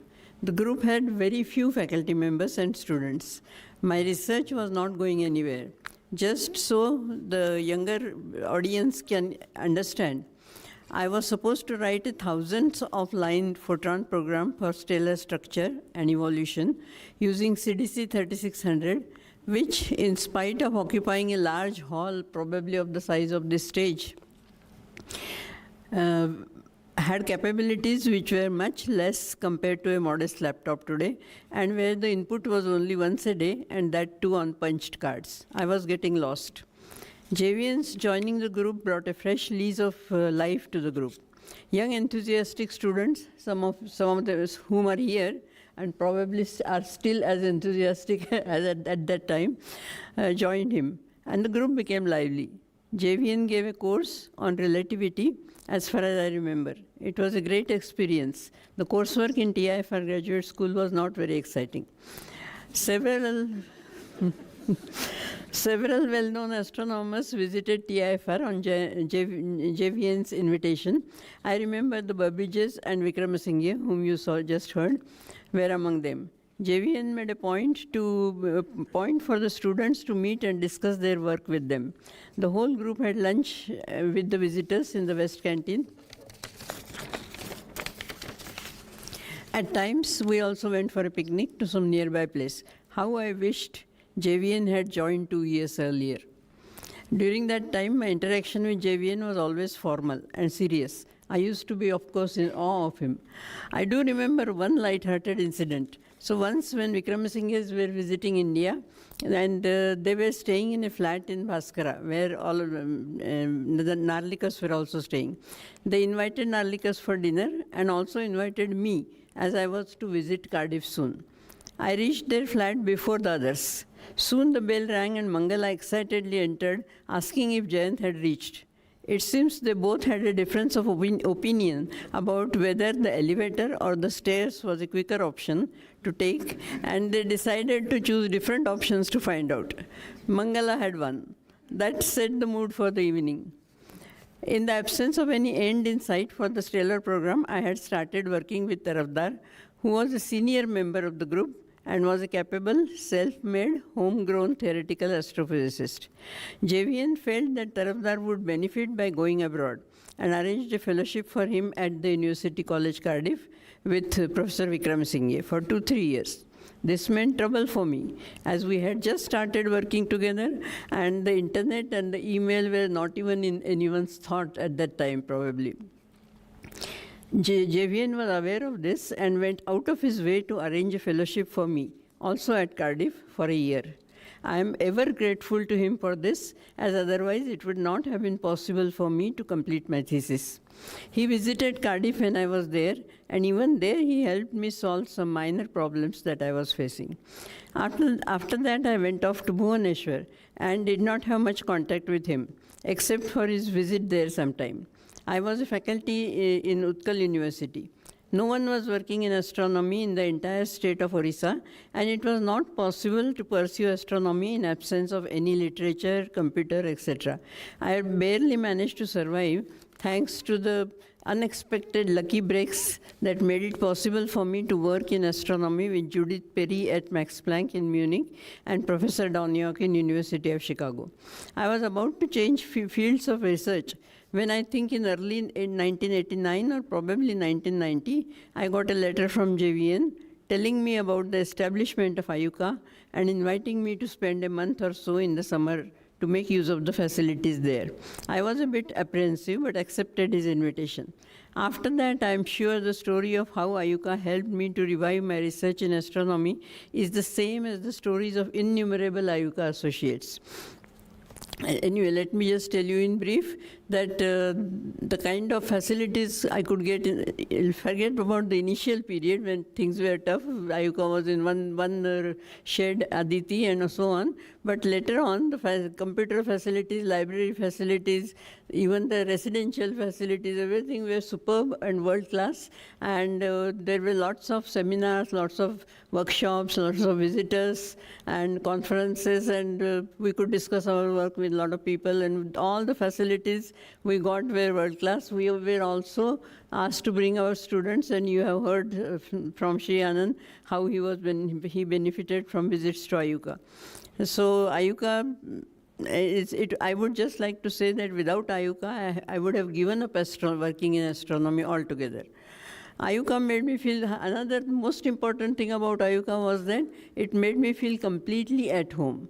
As the institute was meant for researchers like me, and I did feel I belonged here. That was not the case when I visited any other institute. I always, including Institute of Physics, in which campus I lived, but I always felt I'm an outsider. But when I came to IUCAA, I thought this institute is meant for me. It has been made for me, sort of. So that helped very much. And that was the atmosphere JVN was able to create. JVN also encouraged me and other associates to write DST projects to build up facilities at my workplace and take some students, etc. That was a great help, as now you have already heard. Another aspect in which I have benefited immensely from JVN is the art of giving popular talks. I do not remember exactly when and where I heard his talks, except for one talk that he gave in Bhubaneswar on extraterrestrial life, which even my kids, who were less than 10-year-old, enjoyed and were excited about. Listening to his popular talks taught me how to make such talks interesting, understandable to the general public. Being the only astronomer in Orissa gave me ample opportunities to give such talks whenever some interesting astronomical event happened or even otherwise. Later, the Inspire camps provided many opportunities to talk to high school pass-outs, and it was always a very rewarding experience. Having heard JVN's talk certainly helped me greatly in making my lectures interesting, exciting, and at the same time understandable. One more aspect in which I have been helped by JVN are his popular astronomy books. After retirement, when I decided to quit research, I thought of translating JVN's such books. He immediately agreed, and I could translate 2 of his books from Hindi to Marathi and 1 from Marathi to Hindi. I was greatly impressed by the way he had written these books. It showed such a superior and logical mind, clarity of thoughts, and even mastery over the language. The experience of translating his books gave me inspiration to write books on my own, and I could write the 2 books that I have written. I had tremendous respect for him, probably much more than I had for any other human being, and I'm telling honestly. And because of that, I was very happy to see him mention my name in his autobiography. I greatly appreciated his scientific attitude and working towards eradicating superstitions. He never wavered from those even during the difficult times that he faced in his personal life. He took a tough stand against the UGC's plan of introducing astrology courses in science streams in the universities, and the UGC was forced to abandon them. In the end, I would like to say that I do not believe there can be another JVN on this planet ever. Thank you.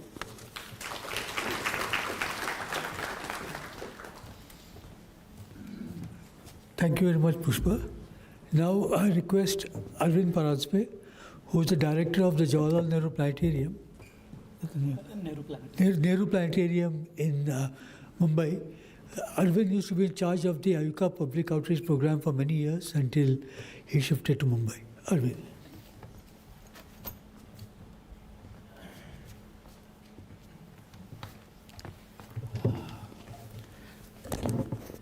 Probably Jayant already knows, but I would like to share with you. Bangalore has lost 2 wickets for 80. That's cricket love. Anyway, it's a very overwhelming feeling to realize that for almost 25 years, you have worked alongside someone whose name, when you enter into a computer insists in auto-correcting it to Jayant, what Somak said. Jayant had a rare ability to build lifelong friendship along with all friendship across all walks of life. And there have been elite associations, but what truly stood out of his humility, just down this Aund Khadki road, he was a regular at Shalimar Barber, whose owner, Abdul Hamid Wajid Ali Sheikh, still remembers him very fondly as a long-time loyal customer during his tenure at director of IUCAA. That simple loyalty speaks volumes about the kind of person Jayant was, accomplished and deeply grounded. He was associated with Nehru Center, under which the Nehru Planetarium comes, right from its inception. And he was a member of general body of Nehru Center for Life. He carefully read almost all the show scripts, and made his suggestions. Mr. Sharad Pawar, the chairperson of the Nehru Center's executive body, was so impressed by his book, Akashashi Jadle Nate, that Nehru Center purchased 1,000 copies and distributed to various schools in Maharashtra. After I moved to Mumbai and staged a show for people with hearing impairments, he attended the show's launch. And we all know that he won't inaugurate anything, but he attended the launch of that show.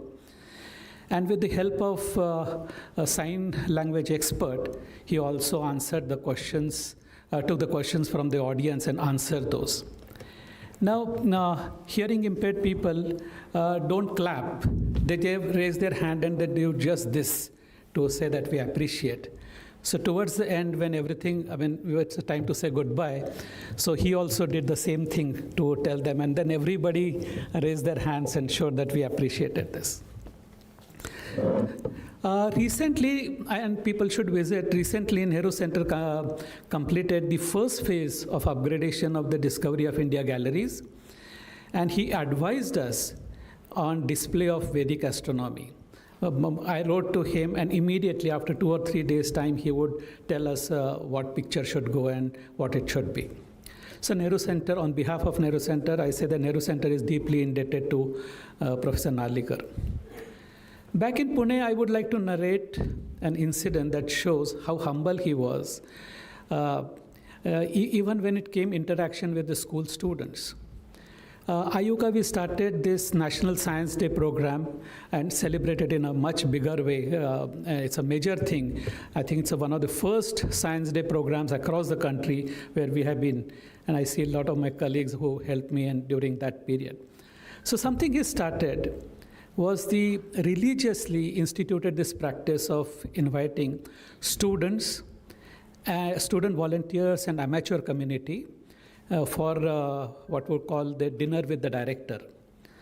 So on one such occasion, one child, I think school-going student, okay, so the sequence is like this, that students and volunteers would come in a sequence, and they would introduce themselves and then go to the mini dining hall for the dinner. So one student came and he said that, sir, we introduced ourselves, but you did not tell us who you were.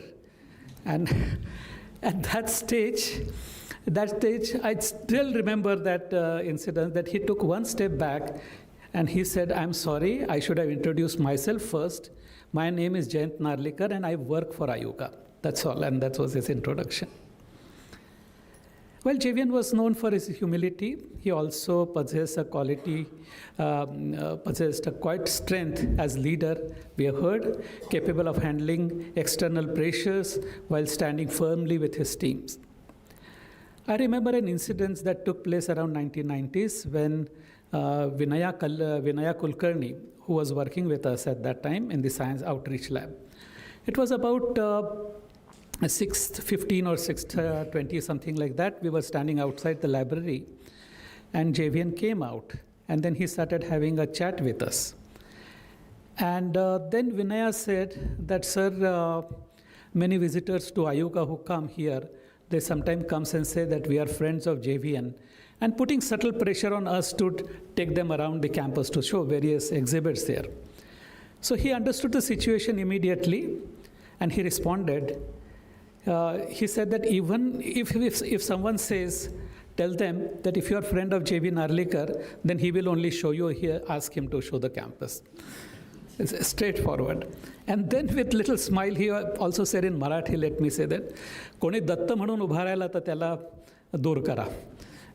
Translated a little loosely in English, it is, if someone appears out of nowhere claiming to be Jinni, don't show them anything at all, just ask them to go.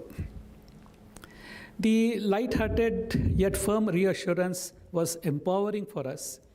It gave us confidence to set boundaries, and that lesson stayed with me, especially after I moved to Mumbai. One of the incidents that remains in my mind, and I must add that, is the incidents with Lilavati. I must say this. He was very strict about people wearing helmet, and I had dropped Mangala Narlikar from the end of this road to her wherever she was giving classes on Luna wearing a helmet. So, and later on I had this big motorcycle. So once I was coming from the main gate from the back side of this international hostel, and I saw Lilavati coming, so I asked Lilavati, would you like to come with me? I will drop you. Now that day, unfortunately, belt of my helmet was broken, and so I had to keep the helmet away, and so both of us, we came home. About a few minutes later, I got a call from him, very stern, very angry, very, very angry, actually. And he said that you should never ride a bike without wearing a helmet. And then he added, saying that I'm not telling you as a director of the institution, but I am telling you someone as an elderly person. In the family, Lilavati knows, in the family, Mangala also was listening to it. And later on, pacifying me, Mangala told me that Lilavati got much better than you got what you got. So I think the story of him pouring milk, I won't go into that right now, but remember that. I used to visit IUCAA every Monday, every alternate Monday, because Nehru Planetarium, we are closed. We are working on Saturday, Sunday. So every Monday, we are closed, and I get holiday on every alternate Sunday. So I used to come to IUCAA every Monday. And then he started calling me Comet, because periodic Comet who comes to IUCAA every alternate Monday. Well, I would say lastly, the premises of IUCAA are so familiar. The stage is so familiar. I have a lot of memories of this stage at IUCAA, conducting science outreach programs and so on. I can go on, and there are a lot of stories about him. But I would say that these things, lastly, the premises of IUCAA is so familiar. You know, there is a constant flow. I have been visiting in last 13 years very regularly, the constant flow. But nothing changes much, barring some bangs here and there. So I told, after all, this is his quasi-state universe. Thank you.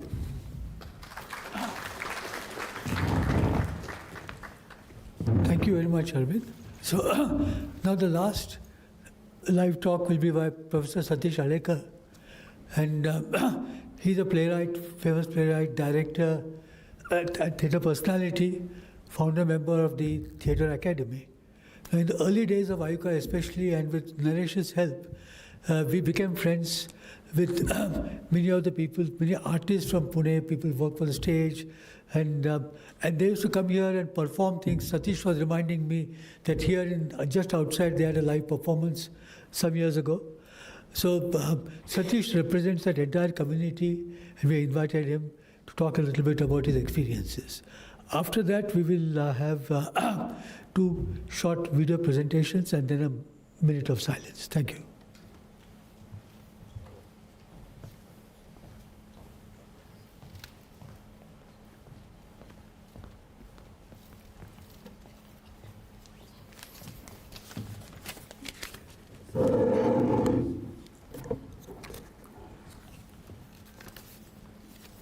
Namaskar. I shall be very brief. It's almost 8:30.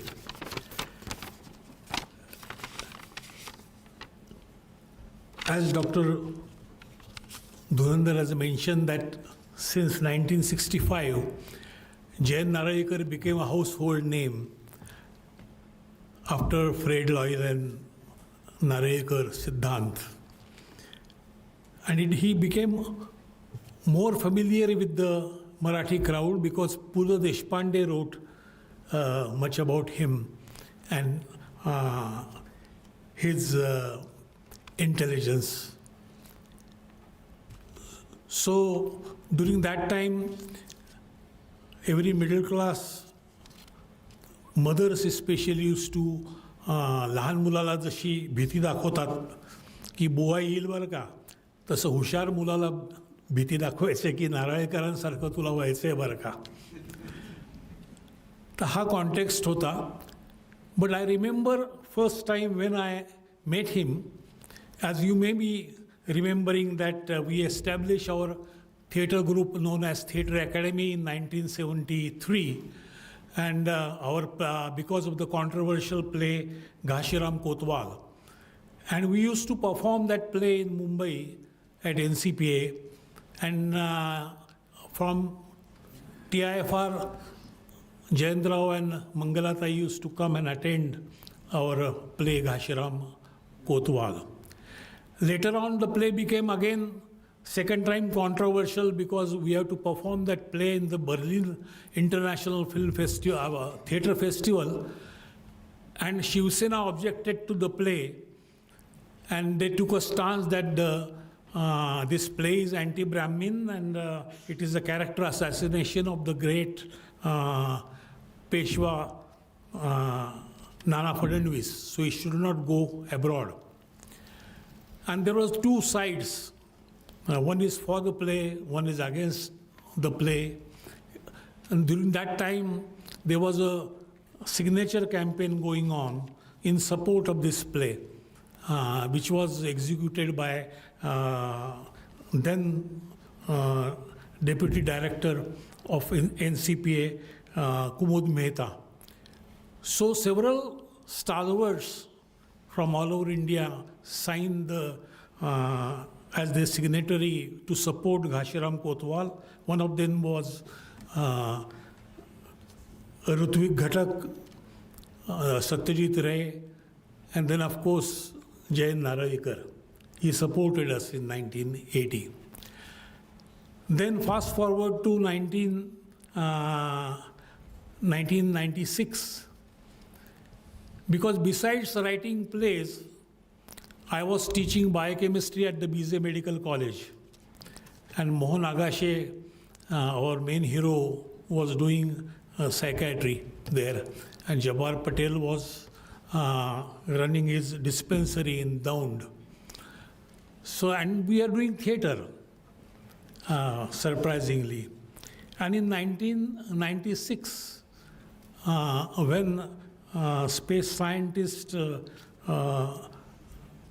he was the vice chancellor of this university, Vasanta Gowarikar. And there was a professor's post here on the campus of Pune University, Lalit Kala Kendra, Center for Performing Arts, and they're looking for the first professor to be appointed. And I didn't have any kind of a degree in literature because I passed out as a master's in biochemistry. Naresh knows, I know Naresh since then. Naresh and his wife, I also know his courting days during that time. So in 1996, Vasantrao Gowarikar asked me that, can you resign from BJ Medical and come down to Pune University and establish Center for Performing Arts? So I was in two minds whether to leave or not. Then I decided to take the voluntary retirement and I joined. Overnight I become, from biochemistry, I become a professor of performing arts, Lalit Kala Kendra Gurukul, in charge. And I was the only person who is a full-time servant over there. Nobody was there. And you just now seen the PPT presented by Jayant Rao as a mark of the decade of IUCAA on the campus of Pune University. And you will find the quantum fluctuations. You saw the Goe bungalow. Same bungalow was offered to Lalit Kala Kendra. And Lalit Kala Kendra exists in the same bungalow till today. It's a bungalow constructed in 1867. The main building was constructed in 1865. And 22nd June is approaching. Rand was assassinated from the main road to main building road. That's the kind of a history.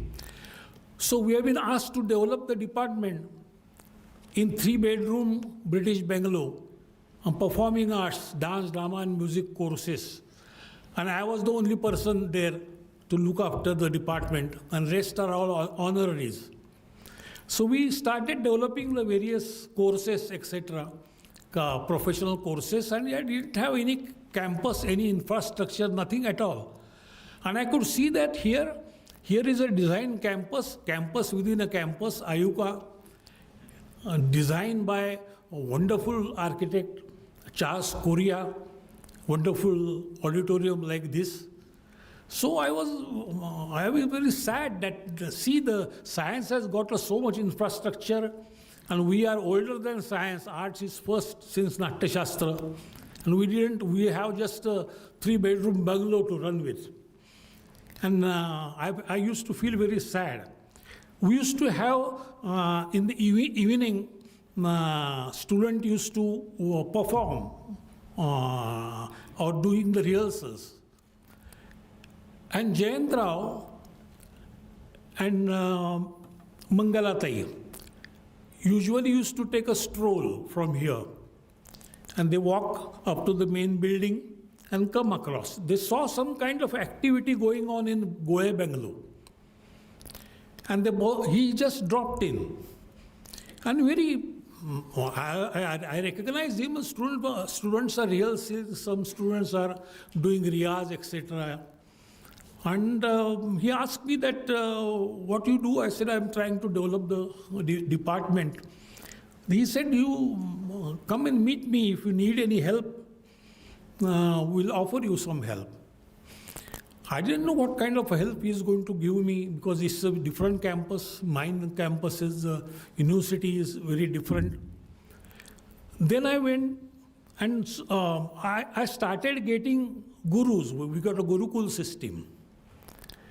And we used to get a very different person to talk with the student, right from Girish Karnad, right from Vijay Mehta, etc.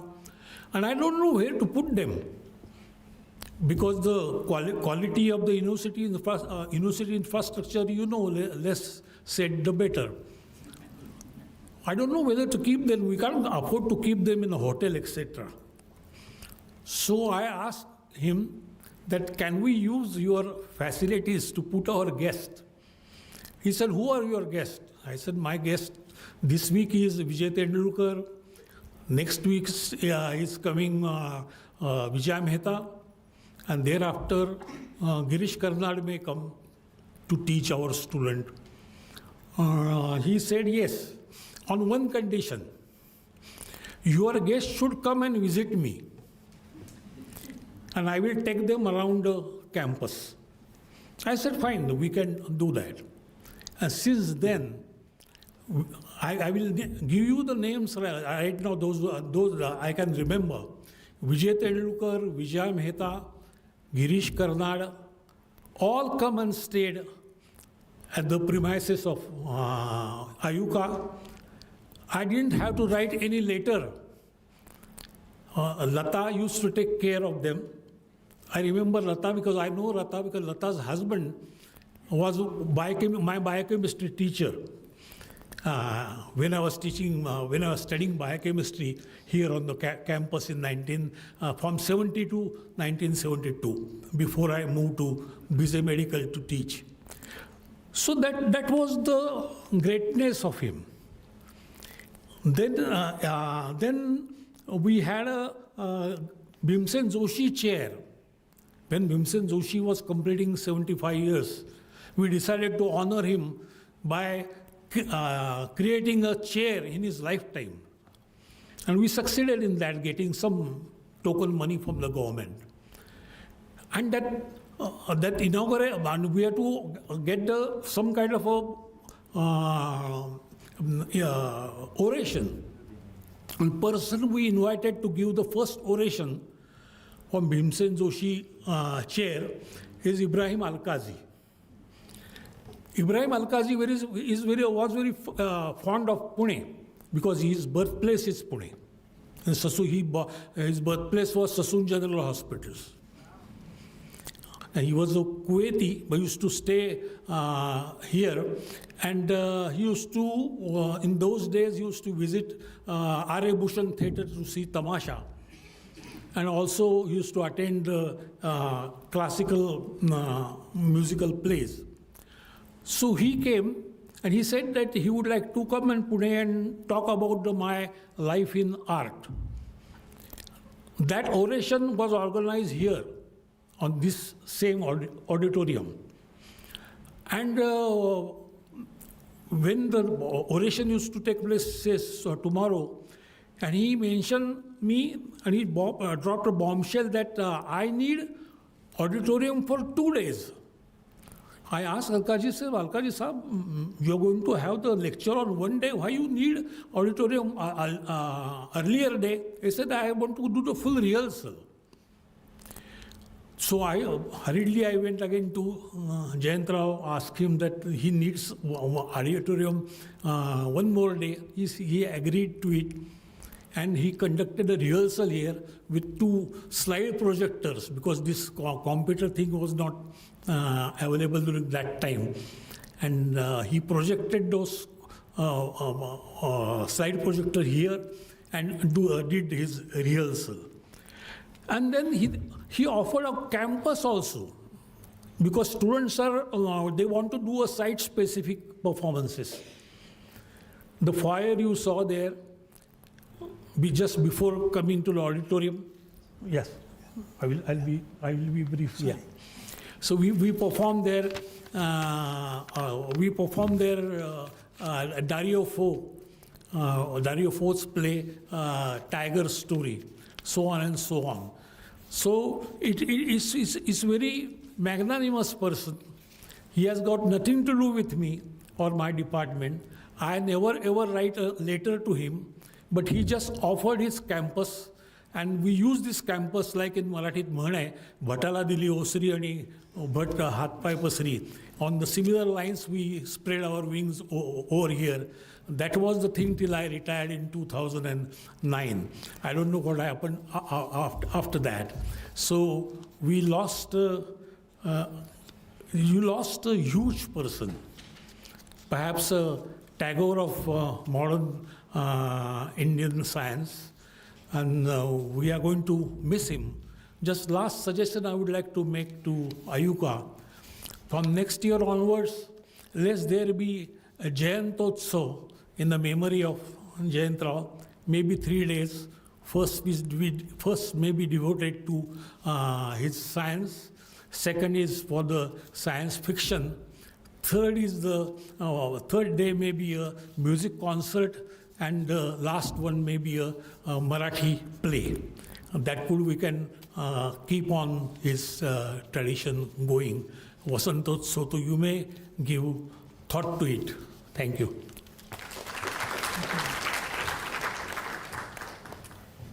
So, we have the things now. Shall I put it directly?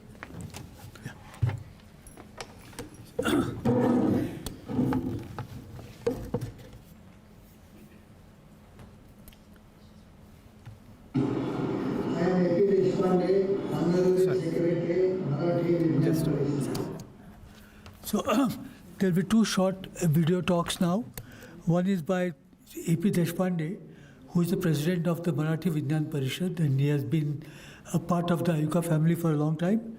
And the next one will be a Dileep Majgaonkar of the Rajhans Prakashan, who brought out many books that Jayant wrote and some of us wrote with him.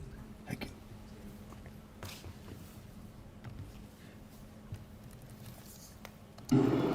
I am A.P. Deshpande, Honorary Secretary, Marathi Vigyan Parishad. Professor Jayant Narlikar returned back to India in 1972.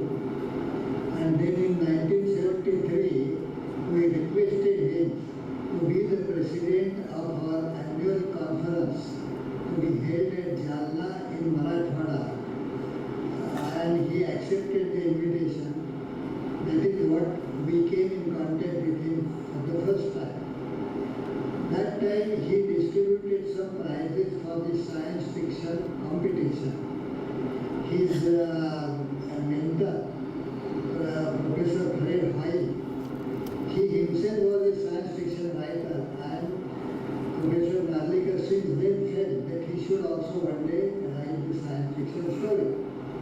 In 1973, as the president of Jalna conference, he distributed the prizes, and then a spark came to his mind that why should he not participate in this competition.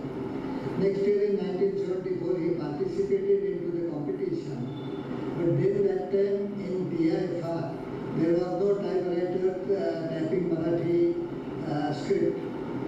So he wrote his story in his own handwriting. But then in 1973, when he submitted his presidential speech to Marathi Vigyan Parishad, he felt that his handwriting is known to Marathi Vigyan Parishad and it will get recognized, which he did not want. So he requested his wife Mangala to write in her own handwriting that particular story. Besides that, if he was to write his name as Jayant Narlikar on that story, there will be a pressure on the judges to give him a prize, which again he did not want. He felt that really if his story is good, then only it should get qualified as a prize-winning story. So he changed his name. What was that changed name? His name was Jayant Narlikar, that is J-V-Na. So he changed that particular order and made it Na-Vi-J, and full form Narayan Vinayak Jagtap. And with that name he said that story in the handwriting of Geeta Narlikar. That time the Marathi Vigyan Parishad used to appoint judges, one from literature and one from science. And then Bhalva Kelkar, who himself was a drama writer, and Anand Lele, who was deputy director of National Chemical Laboratory, Pune, these two were the judges. And they adjudged Narlikar's story, Krishna River, as the first winning story. Once they declared the result, we as Marathi Vigyan Parishad informed Professor Narlikar that his story had won the first prize. Then he wrote a letter back to Marathi Vigyan Parishad saying that it is not Jagtap, Narayan Vinayak Jagtap, but it is Jayant Narlikar. And so we gave him prize as Jayant Narlikar. That particular story was published in a book form by Mouse Publication. And the name of the book was Yakshanchi Devi. And then to include that particular story, he wrote a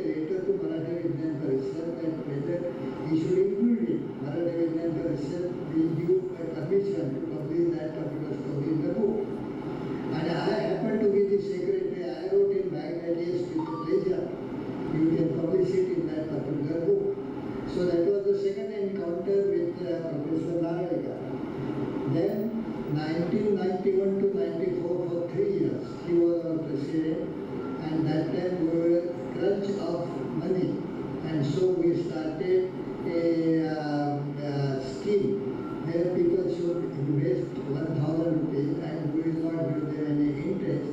And that particular thing attracted almost 25 lakhs of rupees to Marathi Vigyan Parishad during 1992 to 2000.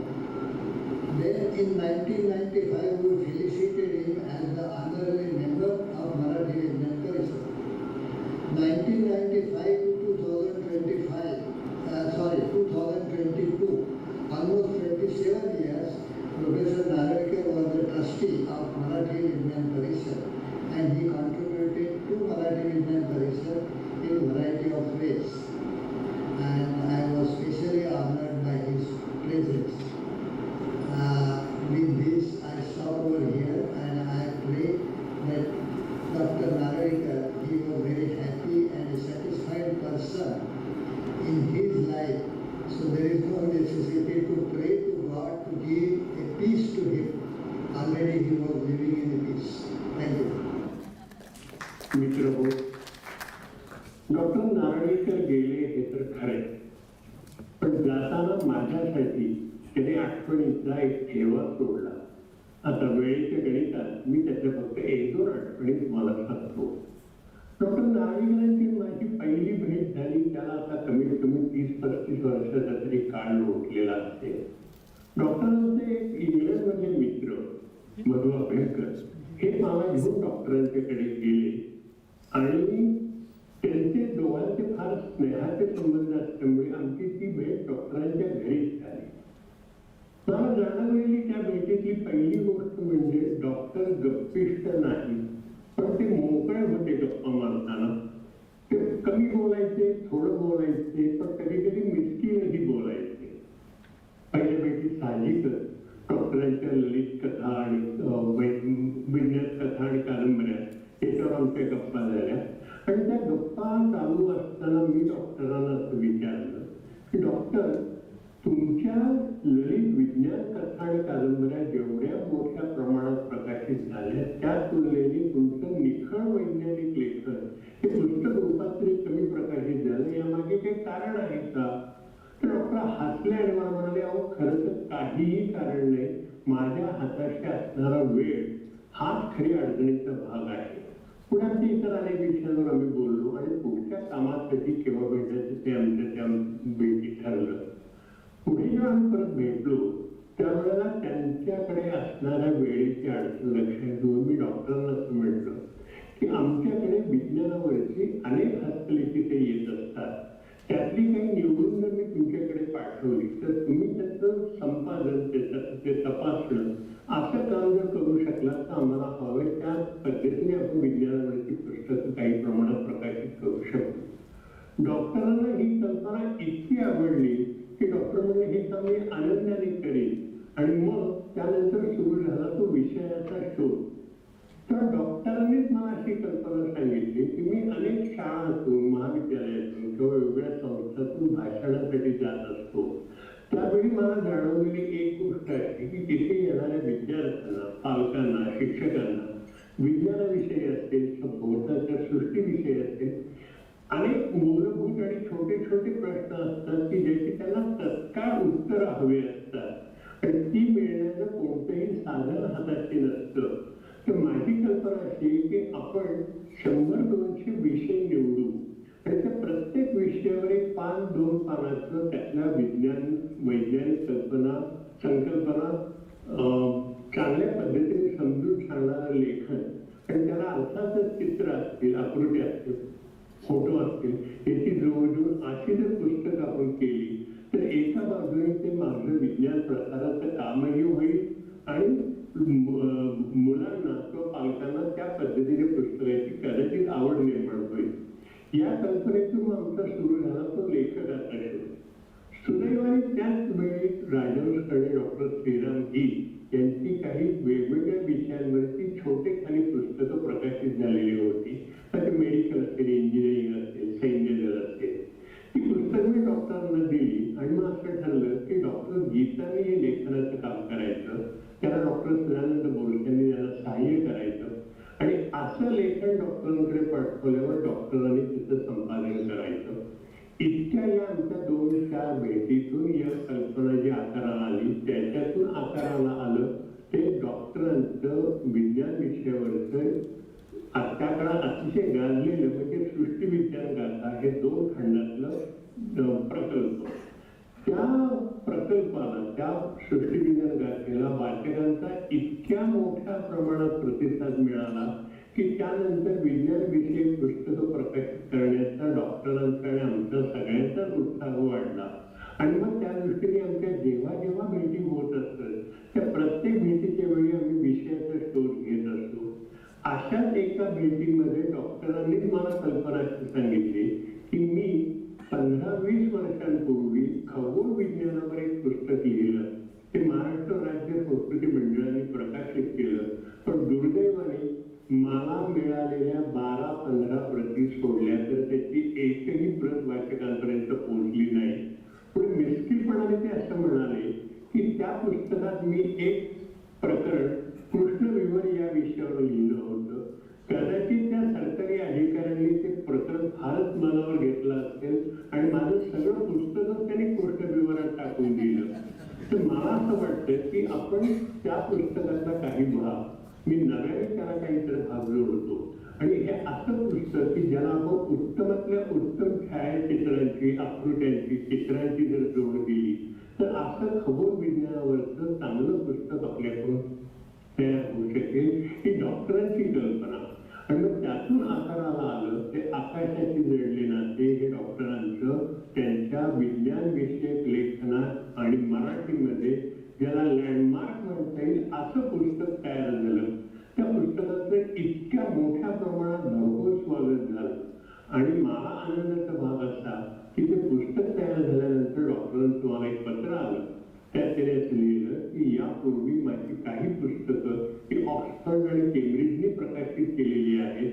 पण तरीही मी तुम्हाला असं सांगतो की आपल्या पुस्तकाची निर्मिती मूल्य ही त्या पुस्तकांना मागे सारणारी झालेली आहेत म्हणून मी तुमचं अभिनंदन करतो. तर अशी आहे डॉक्टरांच्या विज्ञान विषयक लेखनातल्या 2 महत्वाच्या पुस्तकांची जन्मकथा.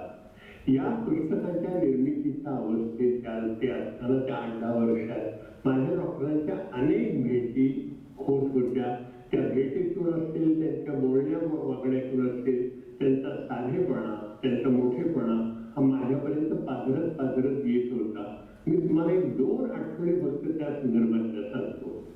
एकदा डॉक्टरांनी मला दुपारी 4 वाजता ऑफिसमध्ये भेटायला बोलवलं. त्याप्रमाणे मी गेलो तर 4ला 5 कमी असताना डॉक्टरांनी केबिनचं दार उघडून डॉक्टर बाहेर आले. मला म्हणाले की माफ करा माझं असलं काम 5 मिनिटं जरा लांबतंय तर आपण 4च्या ऐवजी 4 वाजून 5 मिनिटांनी भेटू. डॉक्टर केबिनमध्ये गेल्यावर मी चकित झालो की डॉक्टरांसारखी एक व्यक्ती केवळ 5 मिनिटं उशीर होतो हे सांगायला केबिनच्या बाहेर येते. त्याच्यावरून डॉक्टर स्वतःच्या वेळेच्या बाबतीत नाही तर इतरांच्या वेळेची किती जपणूक करायचे हे मला त्या दिवशी कळलं. असा एक दुसरा प्रसंग सांगतो. एका असंच संध्याकाळी मी डॉक्टर ऑफिसमध्ये कॉफी घेत गप्पा मारत बसलो होतो. त्यावेळी डॉक्टरांचं सेक्रेटरी आत आले आणि ते त्यांना असं म्हणाले की पॅरिसच्या एका इन्स्टिट्यूटमधून मेल आलेला आहे आणि अमुक एका तारखेला तुमचं त्यांना लेक्चर तिथे ठेवायचे तर ती तारीख तुम्हाला मोकळी आहे का त्यांना आपल्याला कळवायचे. डॉक्टर त्यांना म्हणाले की तुम्ही माझी डायरी घेऊन या. त्याप्रमाणे ते डायरी घेऊन आले. डॉक्टरांनी बघितलं त्याच तारखेला महाडजवळच्या एका छोट्या शाळेमध्ये डॉक्टरांनी विज्ञान प्रसाराचा त्यांच्या कामाचा भाग म्हणून त्यांचं भाषण हे त्या लोकांना आधी होकार कळवलेला होता. त्यामुळे डॉक्टर त्यांना सेक्रेटरीला म्हणाले की नाही मला इथे जाणं हे अधिक महत्वाचं अशासाठी आहे की तिथले मुख्याध्यापक आजूबाजूच्या शाळेतल्या मुलांनाही बोलवणार आहेत. ही सगळी मुलं कष्टातून तिथे येतील आणि मी जर तिथे नसलो तर त्यांचा हिरमोड होईल. तर तुम्ही पॅरिसच्या संस्थेला कळवा की ही तारीख मला सोयीची नाही. एखादी व्यक्ती एखादं काम कमिटमेंट म्हणून स्वीकारते तर कमिटमेंट किती टोकाच्या पर्यंत जाऊन ती पाळू शकते याचा प्रत्यय मला त्या दिवशी डॉक्टरांनी सेक्रेटरीला ज्या पद्धतीने सांगितलं त्यातून आला. असे हे डॉक्टर माझ्या आयुष्यात आले. 30-40 वर्ष वावरली आणि त्यांच्या वागण्या बोलण्यातून त्यांच्या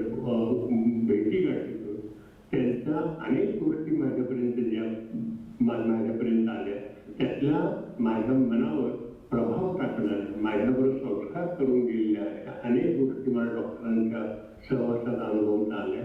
मी डॉक्टरांना श्रद्धांजली वाहतो. नमस्कार.